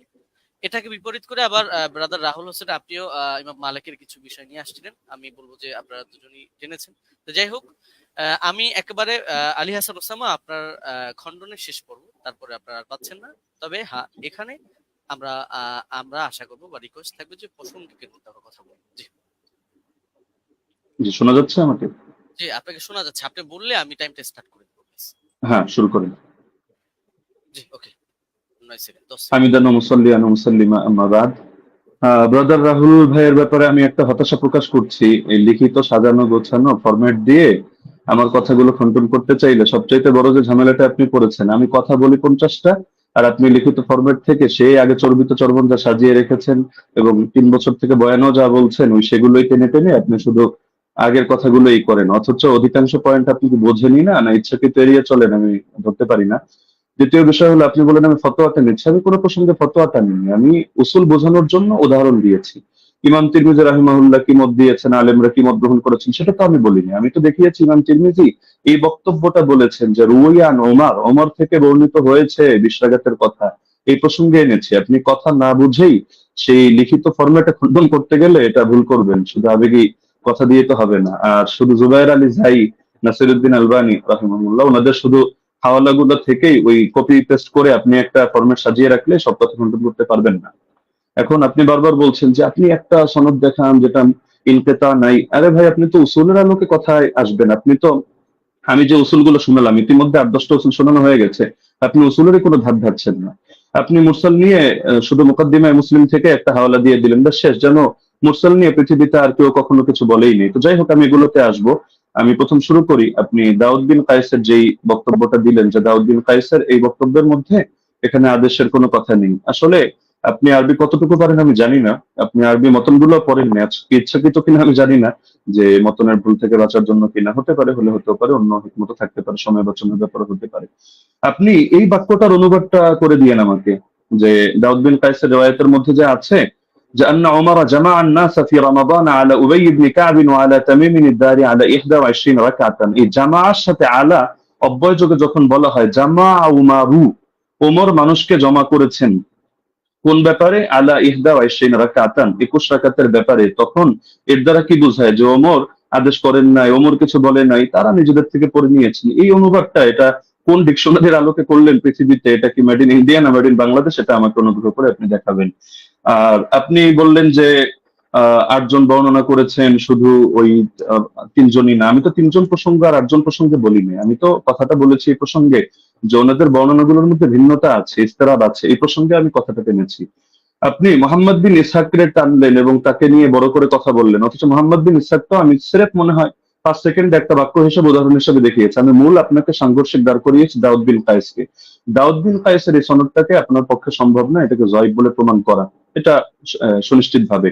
আর আপনি শুধু এটা বারবার বলছিলেন যেখানে আদেশ কথা নাই, আদেশ কথা নাই, আপনি একই রকম কথার মধ্যে দেখান না যে ইস্তেরাব আছে কিনা। আরে ভাই, এখানে তো আপনার এই জিনিসটা বুঝতে হবে যে ওনার থেকে যারা বর্ণনা করেছে কারো বর্ণনার সাথে কারো বর্ণনা মিল নেই। এক জায়গায় আদেশের কথা আছে, আরেক জায়গায় আদেশের কথা নেই। এক জায়গায় আমলের কথা আছে, আরেক জায়গায় আবার আমলের কথা নেই, শুধু আদেশের কথা। এখন আদেশ নিয়ে আপনি 8টা কেন, আদেশ নিয়ে শুধু দুটোই দেখতে পারবেন। ইমাম মালিকের যে সনদটা আনলেন সেখানে ইমাম মালিক রহমতুল্লাহ আলী তার সনদের মধ্যে আছে যে তিনি আদেশ দিয়েছেন, আর দাউদ বিন কায়েসের মধ্যে আছে যে আদেশ দিয়েছেন। কিন্তু এখন দাউদ বিন কায়েসের এই সনদের মধ্যে জামা আলা এটা যোগ করলে অর্থ এটাই দাঁড়ায় যে ওমর মানুষকে 21 রাকাতের ব্যাপারে একত্রিত করেছেন। তাহলে এটা কিভাবে সম্ভব যে একই হাদিসের মধ্যে এক জায়গায় বলা হচ্ছে 21 রাকাত, আর এক জায়গায় বলা হচ্ছে 11 রাকাত? যদি হাদিস ভিন্ন ভিন্ন হতো, ভিন্ন ভিন্ন বর্ণনাকারীর থেকে, আমরা তাহলে ধরতাম না এটা জামানার ভিন্নতা। লেকিন এরকম তো কোনো ব্যাপার ঘটেনি, সুতরাং এটা গায়ে পড়ে করা হয় না। আর সাত বর্ণনা কাকে বলে? দাউদ বিন কায়েসকে আপনি কোন পর্যায়ে দাঁড় করিয়ে আপনি সাজ এখানে বলবেন, বা আপনি এটাকে ওইটার সাথে সাংঘর্ষিক করবেন? যদি এক রেওয়ায়েতের মধ্যে সংখ্যা কম পাই আর এক রেওয়ায়েতের মধ্যে সংখ্যা বেশি পাই, তাহলে সেই ক্ষেত্রে কি হুকুম আছে? এটা তো আপনার ফতোয়ার আলোকেই করতে হবে, আপনি তো মন গড়া একটা বললে হবে না। আর কিছু কথা তো আপনি বলেছেন একদম মানে সনদ ছাড়া, যেগুলোর কোনো সনদই নেই। আপনি ইমাম মালিকের একটা ফতোয়া আনলেন, হলো তার এক শাগরেদ বলেছেন, তো তার শাগরেদ থেকে কি আপনি শুনেছেন না কিতাবের লেখক ডাইরেক্ট শুনেছে? মাঝখানে সনদগুলো গেল কোথায়? আর আপনি মাযহাব নিয়ে কথা বলতে চাইলে মাযহাবের ব্যাপারে মূলনীতিগুলো তো আপনার জানা থাকা দরকার। ধরেন মালিকি মাযহাব নিয়ে আমি 100টা মত পেলাম, তাহলে আমি কোন মতটা চূড়ান্ত ধরবো? এখন ইমাম মালিক থেকে একটা বিশুদ্ধ মত দেখাতে পারবেন না যে ইমাম মালিক রহমতুল্লাহ আলী কোথাও আত্রাগাতের মতামত দিয়েছেন।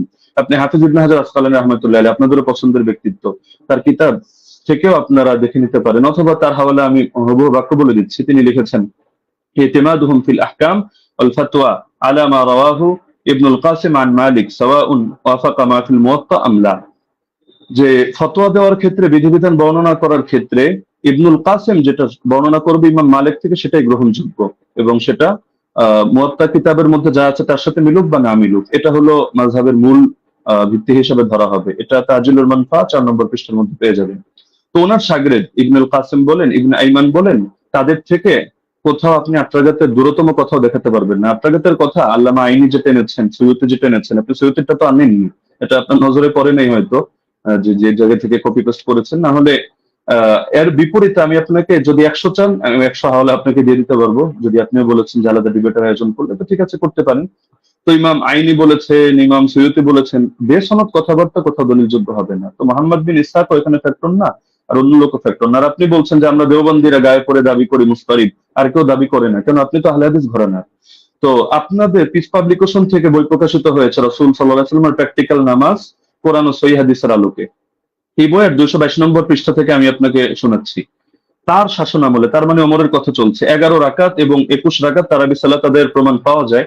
সাহেব রাদিয়াল্লাহু আনহু তৃতীয় ছাত্র মুহাম্মদ ইবনে ইউসুফ উপরোক্ত কথাগুলোর বর্ণনাকারী। হাদিসের মূল সূত্র অনুসারে একই রাবির একই বিষয়ে পৃথক পৃথক মত প্রকাশ করা বিশুদ্ধ হওয়ার অন্তরায়। সুতরাং 20 রাকাতের অভিন্ন মত গ্রহণ করাই যুক্তিসঙ্গত। তাহলে ইস্তিরাবের কথা, ইখতিলাফের কথা কি আমরা টানলাম নাকি আপনাদের লোকেরাও এটা টেনেছে? এটা তো আপনাদের স্পষ্টভাবে দেখা দরকার। আর আপনি বারবার শুধু এই প্রসঙ্গগুলো তো এখানে অপ্রাসঙ্গিক কথা টানলে হবে না, যে গোল্ডেন চেইন, গোল্ডেন চেইন। আরে গোল্ডেন চেইন নাকি এটা ডায়মন্ডের চেইন নাকি হলো এটা রূপার চেইন, সেটা তো আমাদের দরকার না। আমাদের দরকার হলো আপনার এখানে 5টা জিনিস তো এক রাখতে হবে। আপনি শুধু আমাদের কথা প্রসঙ্গে বলছেন যে সনদের মধ্যে কোনো ইনকিতা নাই, আপনারা প্রমাণ করেন। আরে সনদের মধ্যে তো ইনকিতা বাস্তবেই নাই। আপনি যে ইনকিতা আপনার চোখে দেখতে পাচ্ছেন, এটা আপনার পড়াশোনা কম থাকার কারণে হচ্ছে। না হলে আমি তো উসুলের আলোকে দেখালাম, উসুলগুলো তো আপনি খণ্ডন করতে পারেননি এবং সম্ভব না। তো যার কারণে সনদের মধ্যে তো ইনকিতা নেই, তো শুধু গায়ের জোরে বললে তো হবে না। তো হাদিসটা যারা বলেছে হাদিস সহিহ হওয়ার জন্য এই 5টা শর্ত, সেই ইমামরাই, এটা অন্য কোনো ইমাম না। আমি আজিব গারিব কারো নাম টানি নাই বা আমাদের কোনো বড় হুজুরের নাম টানি নাই, তারাই এই মূলনীতিটা দাঁড় করিয়েছেন। তো সুতরাং এটাকে আপনি গায়ের জোরে অথবা চাপার জোরে বা একটা হাসি দিয়ে ফেলে দেওয়ার মতো বিষয় না।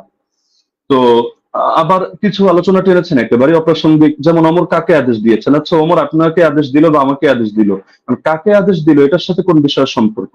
এখন রাজুলান, এই রাজুলান শব্দটা যদি এমন হয় যে পৃথিবীর কেউ কোনোদিন জানতে পারলো না যে রাজুলানটাকে উবাই বিন কাব নাকি তামিম দারি নাকি অন্য কোনো সাহাবী, এটা কি সমস্যা? আমাদের তো আলোচ্য বিষয় এটা যে ওমর রাদিয়াল্লাহু আনহু তিনি কত রাকাতের আদেশ করেছেন, 8 নাকি 20। 8-এর পক্ষে আপনি যে দলিল দিয়েছেন সেই দলিলটা মুস্তারিব একটা রিওয়ায়াত, যে রিওয়ায়াতটা গ্রহণযোগ্য না। আপনাদের কিতাবের মধ্যেই লেখা আছে যে না, এই রিওয়ায়াতটা দলিলযোগ্য হয় না। তো সুতরাং এটা তো আমাদের এখানে টেনে লাভ নেই। তার মধ্যে আরো কিছু আলোচনা টেনেছেন একেবারে প্রাসঙ্গিক, যে এমন জিনিস দেখান, এমন জিনিস দেখান, অমুকের আগে কে করেছে, তমুকের আগে কে করেছে, মাদানী রাওয়ি, সিলসিলাতুল জাহাবিয়া, গোল্ডেন চেইন ইত্যাদি। এগুলো দেখানো না দেখানো তো মূল বিষয় না। আপনি অপ্রাসঙ্গিক প্রশ্ন আমিও চাইলে আপনাকে 100টা করতে পারি, কিন্তু আমি পূর্বের অংশগুলোতে একটা অপ্রাসঙ্গিক কথা বলিনি। অতি অল্প সময়ের মধ্যে শুধু আপনাকে আমি মূলনীতিগুলো বলেছি, লেকিন আপনি যেহেতু আগে একটা ফরম্যাট সাজিয়ে এনেছেন, তো যার কারণে মূলনীতিগুলো আপনি করেননি। এই যে আবু জাফরকে নিয়ে আপনি মাঝখান থেকে কথা প্রসঙ্গে টেনেছেন, যদি আমি এগুলো মূল দলিল দেইনি। আরো মজার বিষয় হলো আপনি এমন কিছু খণ্ডন করে দিয়েছেন যেটা আমি বলিই নাই। আবার আমি যেটা বলেছি এমন অধিকাংশ পয়েন্ট দিয়েছেন বাদ দিয়ে কয়েকটা রিওয়ায়াত বললেন যে আপনি এটা বলেছেন, আমি হতাশ, অথচ এটার জবাব এটা, অথচ সেটা আমি বলিনি। তো মাঝখানে আবু জাফরকে টেনে এনেও আপনি দাঁড় করিয়ে দিলেন যে আবু জাফর এটা সর্বসম্মতিক্রমে যায়িফ, কিছু কারণও টানলেন, অথচ আবু জাফর মুখতালাফি যায়িফ না। যদিও এটা মূল আলোচনা, প্রাসঙ্গিক ভাবে বলছি, মুখতালাফি যায়িফ না। তাকে নিয়ে ইখতিলাফ হওয়া ভিন্ন জিনিস, আর চূড়ান্ত ভাবে যায়িফ হিসেবে স্বীকৃত হওয়া ভিন্ন জিনিস। আপনি যে মত টানলেন এই মতের মধ্যেও তো আপনি মিস্টেক করেছেন। দেখা যাচ্ছে আলবানী রাহিমাহুল্লাহ এক্ষেত্রে এই কাজটা করেছেন, সদুকুন এই শব্দটা বাদ দিয়ে পরবর্তী যে কথাটা তিনি ভুল করেন ইত্যাদি, তার মধ্যে সমস্যা, ওই কথাটা টেনেছেন। তো সদুকুন হুকুমটা বাদ দিয়ে দিয়েছেন।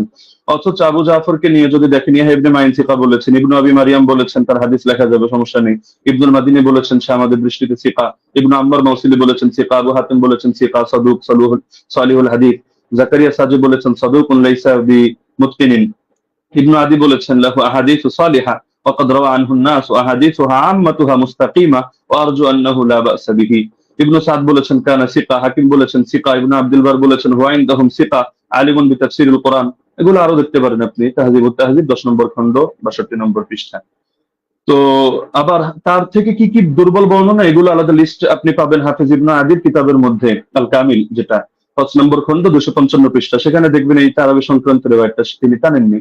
তো বারবার আপনি মুরসাল মুরসাল এই গায়ের জোরে মুরসাল সাব্যস্ত করে দিয়েই কথা তো শেষ না। আমরা যে মূলনীতিগুলো বললাম, আর এটাও আমরা দেখালাম যে সনদ কোথাও সহি না হওয়ার পরও সেই ক্ষেত্রে আপনার হুকুম আরোপ করে দেওয়া হয় যে এই জিনিসটা যেহেতু উম্মতের ব্যাপক আমলের মধ্যে আছে, কখনো কখনো সেটাকে আমলযোগ্য বানিয়ে দেওয়া হয়। এটা আহ, মানে ইমামদের সর্বসম্মত একটা উসুল, যদি আমরা এগুলোকে কোনোটাকে মূল ধরি নেই। আপনি তো এখানে বলতে চাচ্ছেন আপনার মূল কথাই এটা যে ইয়াহইয়া বিন সাঈদ হয়তো কোন আলতু ফালতু রাওয়ীর থেকে এনেছেন এবং এই হাদিসের মধ্যে একটা দুর্বলতা তৈরি হয়েছে, অথচ প্রথম ধাপের মূলনীতিগুলোর মধ্যে আমরা যা বলেছি এখানে আপনার কথাগুলো খণ্ডন হয়ে যায়। পাশাপাশি সেই জামানার আমলগুলোকে আপনি যেভাবে উড়িয়ে দিচ্ছেন যে যার যেভাবে মনে চায় আমল করেছে, লেকিন এই জায়গায় ওমর রাদিয়াল্লাহু আনহু আদেশ হয়তো ছিল না। আপনি খেলাফতের জামানা দেখেন নাই, নরেন্দ্র মোদীর জামানা দেখেছেন, এই হিসাবে আপনার এমন মনে হতে পারে যেখানে সাহাবীরা বলছেন যে সাহাবীরা আমল করতেন, কানু ইয়াকুমুন অথবা কুন্না নাকুমু, আমরা আমল করতাম। তো তারা সকলে আমল করতেন আর খলিফা এখানে কিছু জানতো না, কিন্তু কোন বাড়িতে কি হচ্ছে না হচ্ছে এরকম সূক্ষ্মাতি সূক্ষ্ম অনেক বিষয় পর্যন্ত খলিফা জেনে যাচ্ছে। এটা তো অদ্ভুত ব্যাপার। খেলাফতের জামানার ব্যাপারেও যে বেদাত ওমরের জামানায় চলছে, যে ওমর একেবারে হুদাইবিয়ার সন্ধি হলো যে গাছের নিচে সেই গাছ কেটে দিয়ে আসছে, হাজরে আসর চুমু খাওয়ার সময় পর্যন্ত ক্লিয়ার ভাবে বলছে যে আমি এই আকীদা পোষণ করি না তুমি কারো ক্ষতি করতে পারো, উপকার করতে পারো, বরং আমি এজন্য করছি তোমার গায়ে চুমু খাচ্ছি যে আল্লাহ রাসূল সাল্লাল্লাহু আলাইহি ওয়াসাল্লাম চুমু খেয়েছেন এই কারণে। তো আপনি যে কথাগুলো বললেন একটা নতুন কথা আসলে আমি পাইনি। এগুলো হাফেজ জুবাইর আলী জাহিদ কিতাব যদি কেউ পড়ে বা শাইখ আলবানী সালাতুত তারাবি পড়ে, অথবা আপনার আব্দুর রহমান মোবারকপুরি সাহেবের কিতাবগুলো পড়ে, ব্যাস ওই যা বলেছে আপনিও ঘুরে ফিরে সেই কথাগুলোই বলেছেন। বাকি মজার একটা বিষয় হলো আমি এমন অনেক উসুল টেনেছি যেটা হয়তো আপনার কমন পড়ে নাই, তো যার কারণে আপনি এই জিনিসগুলোকে পুরো স্কিপ করে চলে যাচ্ছেন। তাই ছিল মুস্তালাহিল হাদিস। আর এই পৃথিবীর ইতিহাসে হাদিসের ইস্তেলাহ নিয়ে কি এই কিতাবটা এই মাত্র কয়দিন আগে লেখা হলো? এর আগে ১,৫০০ বছরে হাদিসের ইস্তেলাহের উপরে কোনো কিতাব লেখা হয়নি।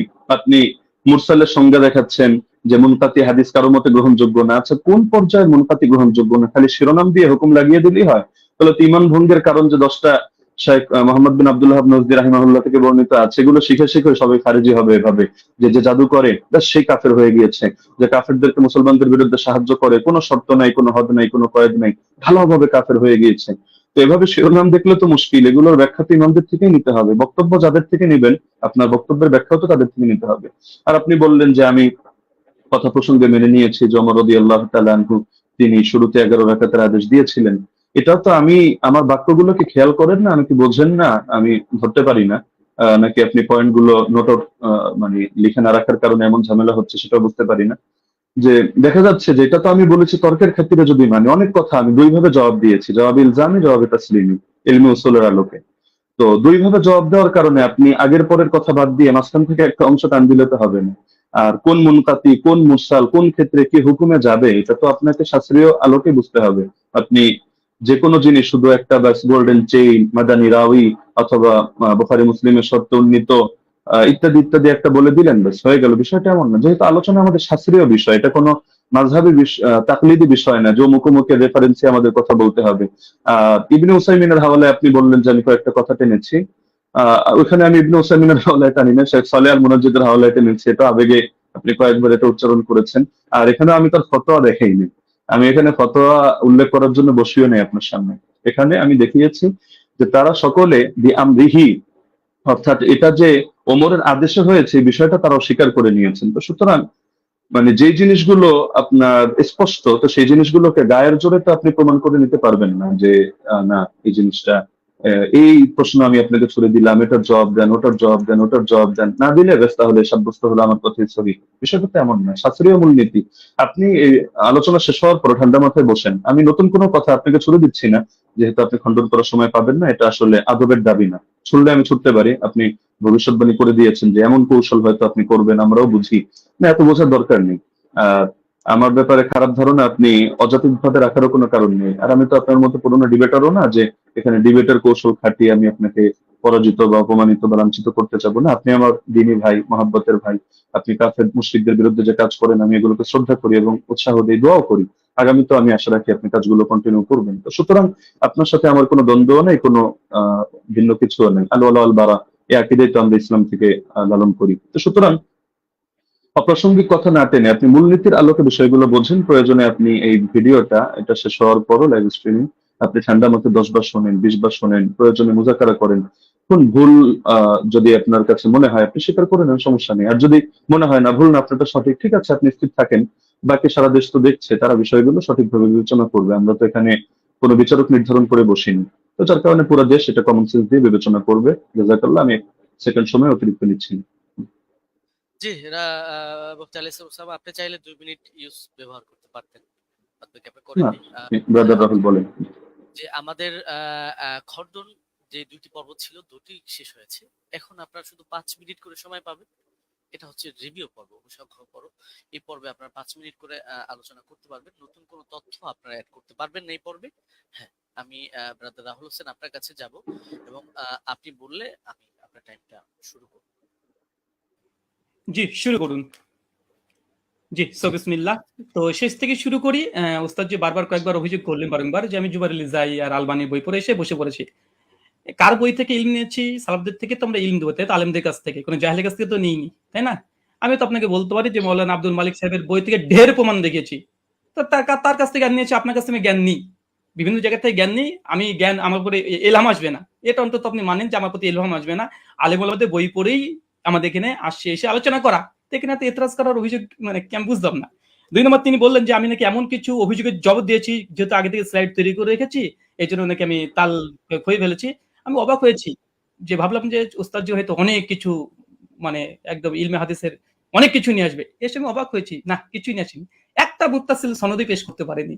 তার জন্য আমি অনেক কিছু ভেবে অনেক কিছু রেডি করে গেছি। দুর্ভাগ্য যে আমি যা রেডি করেছি তার 30% দলিল দিতে পারিনি। আমি একদম নিশ্চিত আমি যদি আজকে ওসামা যে উস্তাদজির মানে ওসামার জায়গাতে থাকতাম, উস্তাদজির পক্ষে থাকতাম, তাহলে আমি এর চাইতে ঢের দলিল দেখাতে পারতাম। আমার কাছে 20 টাকার পক্ষে আরো অনেক দলিল ছিল, অনেক দলিল, কিন্তু উস্তাদজি দিতে পারেনি না দেয়নি না কি আমি বুঝলাম না। তো যাই হোক, সেটা একটা আলাদা বিষয়। এখানে লাস্টে তিনি ঘুরে দিলেন যে এটা ইনকেতা কেমন ইনকেতা। জি, আপনার চেয়ে অনেক বড় বড় উস্তাদজিরাই তো আমাকে শিখে দিয়েছে এটা ইনকেতা। যেন দলিল নামাজে মাসাল বইতে দেখালাম, তিনি ইনকেতা স্বীকার করে নিয়েছেন, মুরসাল স্বীকার করে নিয়েছেন। জাফর আহমদ উসমানী বলছে মুরসাল ইনকেতা আছে, বিচ্ছিন্নতা আছে। আমি আপনাকে পরিষ্কার চ্যালেঞ্জ করেছি, জবাব আপনি এখন পর্যন্ত দিচ্ছেন না। যে হাদিস সহিহ হওয়ার জন্য 5টা শর্ত। প্রথম শর্ত, হাদিস মুত্তাসিল হতে হবে। হাদিস কি মুত্তাসিল না, বিচ্ছিন্ন ঘটেছে, ওলামারা স্বীকার করে নিয়েছে। আজ যদি আপনি অস্বীকার করতে চান, জনসাধারণ দেখছে, এমন খেয়ানত অন্তত করাটা উচিত নয়। যেখানে আমাদের মৌলানা আব্দুল মালিক আব্দুল মতিন সাহেব স্বীকার করে নিয়েছে ইনকেতা ঘটেছে, আর আপনি এসে বলছেন যে ইনকেতা ঘটেনি, ইনকেতা ঘটেছে, তারা মূর্খ। এখন মৌলানা আব্দুল মালিক মতিনকে যদি মূর্খ বলতে চাই বলতে পারবে, তবে আমি বলতে চাই না। 3 নম্বর, তিনি বললেন যে দাউদ বিন কায়েসের হাদিসের জমা হওয়ার কথা আছে, ধরে নিলাম, আচ্ছা আছে, জমা হওয়ার কথা আছে। আচ্ছা উস্তাদ জি, এটা কি ইনসাফ? মোহাম্মদ বিন ইউসুফ থেকে টোটাল 8 জন বর্ণনা করছে তারাবি রাকাত, 5 জন বর্ণনা করছে 11 রাকাতের পক্ষে, 6 জন, আর মাত্র দাউদ বিন কায়েস বলছে 11 রাকাত। তাহলে 7 যদি হয় কোনটা হবে? দাউদ বিন কায়েসের বিরুদ্ধে মোহাম্মদ বিন ইউসুফের 5 জন শাগরেদ আছে। এই 5 জনকে উড়িয়ে দিয়ে দাউদ বিন কায়েসের হাদিসটা আপনি গ্রহণ করতে চাচ্ছেন? এটা কোথাকার রাসূল, একটু আমাকে জানিয়ে দিবেন। আর 2, দাউদ বিন কায়েসের আমি আরেকটা অংশ বলেছি, ওটা আপনি হয়তো হজম করতে পারেননি, কারণ এই দলিলটা নতুন আপনার কাছে, বুঝতে পারেননি। আমি বলেছিলাম যে দাউদ বিন কায়েস তিনি আরেকজন তার ছাত্রের কাছে ইমাম ফারাবি কিতাবুস সিয়াম থেকে দলিল দিয়েছি, যে তিনি বলেছেন উমর রমজান মাসে তারাবির জামাত শুরু করেছে, কত রাকাত উল্লেখ নেই। এবং মুসান্নাফ আব্দুর রাজ্জাক ওই সনদেই ওখানে আছে দাউদ বিন কায়েস ওয়া গায়রহু, এবং আরেকজন বর্ণনা করছে, কে বর্ণনা করছে উল্লেখ নেই। এখানে দাউদ বিন কায়েস রাহিমাহুল্লাহ তিনি অন্য ছাত্রকে বলছে কোন রাকাতের কথা উল্লেখ করেনি। তাই যদি সাজ হতে হয় 21 টাকাতে বর্ণনা সাজ, কেন দাউদ বিন কায়েসের বিরুদ্ধে 5 জন 1 রাকাত বর্ণনা করেছে। ইয়াহিয়া সাইদ আল কাত্তানের মতো রাবি আছে, কাকে চাই আর, কে দরকার আর? ইয়াহিয়া সাইদ কাত্তান এর মতন ব্যক্তি আছে, তারপর অন্য কাউকে দরকার? 5 জন। তাই দাউদ বিন কায়েসের হাদিসই জয়ীফ হবে, সাজ হবে মোহাম্মদ বিন ইউসুফ থেকে, বাকি 5 জনের হাদিস কোনোভাবেই না দাউদ বিন কায়েসের হাদিস। অতএব মানে এই হাদিসে এসে সাজ হওয়ার কারণে জয়ীফ। প্রথম কথা। এখানে বলছেন যে ইমাম মালিক থেকে নাকি আমি প্রমাণ পেশ করতে পারবো না, যে ইমাম মালিকের ছাত্ররা, কারণ যে মাযহাবের আমি মত বর্ণনা করব সেই মাযহাবের ইমাম থেকে দেখাতে হবে। আমি মনে ভুলে গেছেন, আপনি যে কাসেম থেকে বর্ণনা পেশ করেছেন, ওই কাসেম থেকে দেখিয়ে দিয়েছি। ইবনুল কাসিম ইমাম মালিকের ছাত্র স্বয়ং বলছে যে ইমাম মালিকের যুগে 36 রাকাত হতো, কিন্তু ইমাম ইবনে কাসিম নিজেই বলছে যে আমি, ইমাম মালিক বলেছেন যে ফি নাফসি, আমার জন্য ইহিদ আশারা, আমি 1 রাকাতকে গ্রহণ করেছি। মানুষ কি পড়ছে উমরের ইমাম মালিকের জামানায়। ইমাম মালিক কত গ্রহণ করেছে? কত? তিনি 1 রাকাত। আমি আপনাকে 2-3টে প্রমাণ দেখেছি। বদরুদ্দিন আইনের কথা বলেছেন, বলছে সনদবিহীন। সনদবিহীনের কথা যদি আসে গোটা ফিকে হানাফিকে ডিস্ট্রাক্ট করে দেওয়া যায়, অন্তত এরকম সে বেনসাফি করবেন না। আর এখানে আরেকটা বিষয়, যে উনি বললেন যে আমি আবু জাফর রাজিকে নিয়ে কিছু কথা বলেছি, উনি নাকি দলিল পেশি করেনি। ওস্তাদ জি একটু মাঝে মধ্যে পানি খাবেন, তাহলে একটু স্মৃতিটা একটু ভালো থাকবে। আপনি বলে দিয়েছেন ঝুলে, মনে নেই, আপনি বলেছেন আবুল আলিয়ার হাদিস আছে। আবুল আলিয়ার হাদিসের রাবি কে? আবুল আলিয়ার হাদিস মুক্তারা আল হাদিস মুক্তারার মধ্যে আবু জাফর রাজি আছে। তাই বুঝি মাঝে মধ্যে একটু পানি খাবেন। আপনারা হয়তো অনেক পড়াশোনা করেন, মাঝে মধ্যে অনেক কিছু আছে দিয়ে, মানে কি বলছি কি হচ্ছে হয়তো এগুলো শুনতে পাচ্ছেন না। তো সর্বোপরি কথা হচ্ছে এটা, মুয়াত্তা মালিকের যে হাদিস আলহামদুলিল্লাহ গোল্ডেন চেন, এবং মতনের উপরে যে অভিযোগ করেছিলেন যে দাউদ বিন কায়েস এখানে জয়ীফ, দাউদ বিন কায়েসের হাদিসে সাজ, ইমাম মালিক মুয়াত্তা মালিকের হাদিসের পক্ষে 7 জন আর হাদিস বর্ণনা করছে আলহামদুলিল্লাহ। আর 2 নম্বর, ওস্তাদজি যতগুলো দলিল দিয়েছে সব সনদে ইনকেতা আছে। উনি এটাকে যতই জোর করে প্রমাণ করার চেষ্টা করুক যেটা ইনকেতা সনদ গ্রহণযোগ্য, আমিও প্রমাণ করে 4 জন মুহাদ্দিসের কথা নকল করেছি। ইনকেতা মুরসাল হাদিস জয়ীফাই, 200 নামাজের মাসালেও আছে, সে মুসলিমাও আছে আলহামদুলিল্লাহ। 5 মিনিট আমি আলী হাসান ওসামা আপনার কাছে যাব, এবং আপনি 5 মিনিট সময় পাবেন। এখানে নতুন কোনো তথ্য আপনি অ্যাড করতে পারবেন। জি, শুনতে পাচ্ছেন আমাকে? আপনি বললে আমি টাইমটা শুরু করব। জি, শুরু করুন। 10 সেকেন্ড। হামিদান ওয়া মুসাল্লিয়ান ওয়া মুসাল্লিমা ওয়া বাদ। ব্রাদার রাহুল কিছু কথা বললেন যেটা আপনাদের মূলনীতির বাইরে ছিল। এটা তিনি বহুতবারই দিয়েছেন, আমি এটা গুলো এড়িয়ে দিয়েছি। লাস্ট এই পর্যায়ে আমি বলি তো তিনি বললেন যে আমার জায়গায় থাকলে আরো দলিলের ভান্ডার খুলে দিতেন। দলিলের ভান্ডার খোলার প্রয়োজন নেই তো, আমার সামনে যে নোট আছে আমি তো ঘোষণা দিয়েছি, দেখেছেন যে আমি এই বিষয়ে কিতাব রচনা করছি, শীঘ্রই বের হবে। তো সুতরাং দলিলের ভান্ডার নামিয়ে বসলে তো আর কিতাবের ঘোষণা অগ্রিম দেওয়ার কথা না। কিন্তু সবগুলো দেওয়ার কোনো প্রয়োজনই মনে হয় না, কিছু জিনিসের রুচি হয়নি। আপনি যেমন একটাকে টেনে আরেকটার সাথে নিয়ে দাঁড় করিয়ে দিচ্ছেন। আপনি বলছেন যে 8 জন বর্ণনা করেছে, আমি কেন শুধু দাউদ বিন কায়েস আর মোহাম্মদ বিন ইউসুফের কথা আমি কেন টানছি বারবার, যেটা শাগিরদের মধ্যে টেনেছি এ কারণে আমি বলেছি বাকি কোনোটার মধ্যে আপনি 8 জন না আপনি 100 জন দেখেন, কোনোটার মধ্যে আদেশের কথাই নেই। আপনি তো মূল পয়েন্টটি টেনেছেন এটা, বা আমাদের আলোচ্য শিরোনামই এটা, যে ওমর রাদিয়াল্লাহু আনহু কত রাকাত তারাবির আদেশ করেছেন। আপনি পানি তো অনেকবার খেয়েছেন, আরো খাবেন সামনেও। পানি খাওয়া খাওয়া শেষ করে আপনি মজলিস শেষ করে আপনি প্রয়োজনে দেখেন যে ইয়াহিয়া বিন সাঈদ কাত্তানের মতো ব্যক্তি বারবার যে বলছেন, বা আব্দুল আজিজ বিন মোহাম্মদ দারাওয়ারদির কথা বলবেন, যাদের কথা আপনি বলেন তাদের রেওয়ায়াতগুলোর মধ্যে আদেশ করেছেন এই শব্দটা আছে কিনা। আচ্ছা, দাউদ বিন কায়েসকে আমি এজন্য দাঁড় করিয়েছি যে এখানের কথার অর্থ আর আপনি যেই সনদটা টেনেছেন ইমাম মালিকের, সেই কথার অর্থ হলো সেম। আর এই যে সনদটা ইমাম মালিকের সনদে যে কথাটা আপনি টেনেছেন, এটা বিভিন্ন কিতাবে আসলো, কিন্তু কারোর সাথে কারো তো মিল নেই। মূল কথা তো এটাই রেওয়ায়েতের, যদিও অনেকজন রেওয়ায়েত করেছেন, কিন্তু শুধু এই আদেশ আর নিষেধ অথবা রাকাতের বিষয়টা নিয়ে সমস্যা এমন তো না, প্রচুর ভিন্নতা। এক জায়গায় দেখা যায় উবাই বিন কাব তামিমদারির নাম আছে, আরেক জায়গায় নাই। আরেক জায়গায় হলো শুধু আদেশ করেছেন এই কথাটা আছে, কিন্তু আমল কি ছিল তাদের, আদৌ কি তারা এটা আমল করেছেন না সিদ্ধান্ত চেঞ্জ করেছেন, সেটার কথা নাই। আরেক জায়গায় দেখে যে শুধু আমলের কথা আছে, আদেশ আদৌ করেছেন কিনা এটার কথাই নাই। তার মধ্যে আপনি বললেন যে আবুল আলিয়া এটা কোন সনদের মধ্যে আছে, যে আমি উবাই বিন কাব প্রসঙ্গে যে কথা টানলাম ওটার মধ্যে আছে। এটা তো আমরা তারাবির 20 রাকাতের আলোচনার মধ্যে এই কথা টানিনি। এটা তো আমরা দেখিয়েছি যে আপনার ওই মূলনীতি বোঝানোর জন্য, যে আমল যদি খেলাফ হয় তার বর্ণনা, তাহলে সেই ক্ষেত্রে হাদিসের দুর্বলতা সাব্যস্ত হয়, ওইটা বোঝাতে গিয়ে যে সাহেব বিন ইয়াজিদের আমলও খেলাফ, ইমাম মালিকের আমলও খেলাফ, একইভাবে আপনার উবাই বিন কাবের আমলও খেলাফ। উবাই বিন কাবের আমল কিভাবে খেলাফ এটা বোঝাতে গিয়ে 3টা দলিল দিয়েছে, এর মধ্যে আপনার এই পয়েন্টটা আছে। আর আপনি বারবার শুধু টানছেন যে মুনকাতি মুনকাতি মুনকাতি। আপনি শুধু একটা শব্দ শিখলেই তো কাজটা শেষ নয়, আর হুকুমটা তো আপনার ইমামদের থেকে নিতে হবে, শাস্ত্রের আলোকে নিতে হবে। তো আপনি শাস্ত্রের আলোকে না নিয়ে আপনি শুধু নিজের গায়ের জোরে কথা একটা বললে তো হবে না। আপনি আব্দুল রহিম সাহেবের থেকে এলেম নেবেন নেন, আব্দুল মতিন সাহেবের থেকে এলেম নেবেন নেন। আপনি বলছেন যে ওনারাও মেনে নিয়েছেন মুনকাতি। আমি তো বললাম যে যেই নিমাউই রাসারুস সুনানের হাওয়ালা দিলেন, যে স্ক্রিনশট দিলেন, এখানেই দেখা যাচ্ছে ইমাম নিমাউই 2টা কথা বলেছেন। তা আপনি কি বলবেন যে নিমাউই এক পাগল, আগের লাইনে বলে এক কথা পরের লাইনে বলে আরেক কথা? আগের লাইনে বলে আসছে মুরসাল, পরের লাইনে বললো যে না এগুলোকে মুরসাল ধরা হয় না, মুত্তাসিল ধরা হয়। তো বলেন ইমাম নিবাবী একটা পাগল যে তিনি আসারুস সুনান এই কিতাবের মধ্যে মূর্খতার পরিচয় দিয়েছেন? না, এখানে আপনাকে বুঝতে হবে যে আমি এই শব্দ বলেছি, একটা জাহেরি বিবেচনা, একটা হলো হাকিকি বিবেচনা। এই পার্থক্যগুলো না বুঝে আপনি আলোচনার মধ্যে তো এভাবে বসলে তো মুশকিল। এজন্যই অনেকে নিষেধ করেছে যে আসলে শাস্ত্রের আলোচনা যেহেতু, তাহলে শাস্ত্রজ্ঞ ব্যক্তি ছাড়া এটা বলাও মুশকিল, বোঝানো মুশকিল। তো আমি আলোচনাটা আসলে শুধু ব্যক্তি আপনার জন্য করেছি এমন না, বরঞ্চ এটা সারা দেশের জন্য আলোচনা করা। যদি আমরা জানি যারা দলান্ধ, উভয় পক্ষে, আমি আপনাকে ইন্ডিকেট করে কোনো খারাপ কিছু মিন করছি না, দলান্ধরা কখনো তাদের মাসলা পরিবর্তন করে না। এটা জিবরিল আমিন যদি নাজিল হয়ে বলে তাও করবে না, এটাই দুনিয়ার আমাদের স্বাভাবিক অভিজ্ঞতা। তবে শাস্ত্র বোঝার মতো যোগ্যতা যদি কারো থাকে, তাহলে আপনার আলোচনা আমার আলোচনা সবগুলো নিরপেক্ষভাবে বসে কেউ যদি বিবেচনা করে, সেই ক্ষেত্রে সিদ্ধান্ত নিতে পারবে, কোনো সমস্যার কিছু নেই। এটা নিয়ে আলাদা করে আমারও মন্তব্য করার কিছু নেই, আপনারও মন্তব্য করার কিছু নেই। মন্তব্য এটা জাতি করবে। এখন আমি যদি গায়ের জোরে একটা মন্তব্য করি, আপনি যদি গায়ের জোরে একটা মন্তব্য করেন, এটা ঘুরে ফিরে সেই চর্বিত চর্বণ কথাই হবে। এটা জাতি তারা রিভিউ দিতে পারবে, তারা আলোচনা করতে পারবে। আর আপনি ইমাম মালিক রাহিমাহুল্লাহ সূত্রে ইবনুল কাসেমের থেকে যে বর্ণনাটা আনলেন, আমি তো এটা বলেছি যে এটা নিয়ে যদি আপনি আলোচনায় বসতে চান তাহলে স্বাগতম আপনাকে।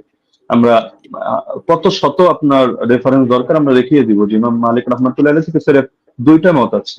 আমি দায়িত্ববোধের সাথে বলছি, একটা হলো 36 রাকাতের আর আরেকটা হলো 20 রাকাতের। 8 রাকাত পড়েছেন উনি, অথবা পড়াকে পছন্দ করতেন, অথবা তার মাযহাবের ব্যাপারে এটা ফতোয়া জারি করেছেন, এটা আপনি প্রমাণ করতে পারবেন না। হ্যাঁ, এখন বিভিন্ন কিতাবে বিচ্ছিন্নভাবে বিভিন্ন বক্তব্য আসতে পারে, এটা আপনিও জানেন। ইমাম ইবনুল হুমামের বক্তব্য যদি আপনি দাঁড় করান তারাবির ব্যাপারে, তাহলে দেখা যাবে আরেক ইমামের বক্তব্য দ্বারাই তার খণ্ডন হবে। তো এগুলো তো কিতাবের মধ্যে বহুত কিছুই থাকবে।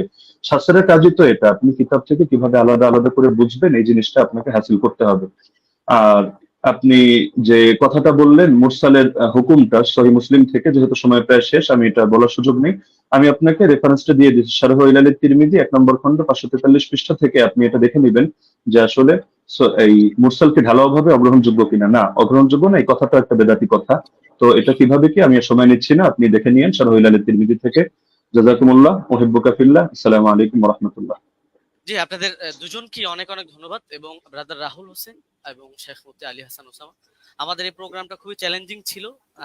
আলহামদুলিল্লাহ আমরা চেষ্টা করেছি প্রোগ্রামটি নিরপেক্ষভাবে পর্যালোচনা করার জন্য, পরিচালনা করার জন্য, এবং এই প্রোগ্রামটি আপনারা আমাকে সহযোগিতা করেছেন। দুজনেই খুব সুন্দর আলোচনা করেছেন, এবং যারা এই আলোচনা শুনেছেন আমি বলবো যে আপনারা নিজেদের মধ্যে ফাসাদ না করে আপনারা অবশ্যই দলিল গুলোকে বিবেচনা করে আপনারা সেই অনুযায়ী আমল করবেন।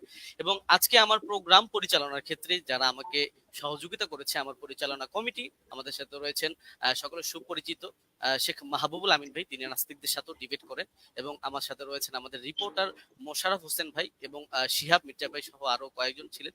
সকলকে ধন্যবাদ জানাই, এবং সর্বোপরি আমি প্রোগ্রামটি শেষ করব, শুধু শেষ কথাটা বলবো যে আমরা সকলেই নিজেদের মধ্যে মতানৈক্যকে দ্বন্দ্ব হিসাবে না নিয়ে আমরা নিজেদের যে মতের পার্থক্য আছে সেটাকে সুন্দরভাবে বিবেচনা করে আমরা উগ্রতা না করে নিজেদের সুন্দর মন মানসিকতায় মেনে নিই। এ পর্যন্তই আমি বলবো, এবং শেষ করব। শেখ মুফতি আলী হাসান ওসামা হাফিজাহুল্লাহ এবং ব্রাদার রাহুল হোসেন হাফিজাহুল্লাহ, আপনাদের দুজনের জন্য অনেক অনেক শুভকামনা রইল। আপনারা ভালো থাকবেন, সুস্থ থাকবেন। এতক্ষণ পর্যন্ত দর্শক যারা আমাদেরকে দেখেছেন, সময় দিয়েছেন, আপনাদেরকেও অনেক অনেক ধন্যবাদ। আজকের মতো বিদায় নিচ্ছি। আসসালামু আলাইকুম ওয়া রাহমাতুল্লাহি ওয়া বারাকাতুহু। ওয়ালাইকুম আসসালাম।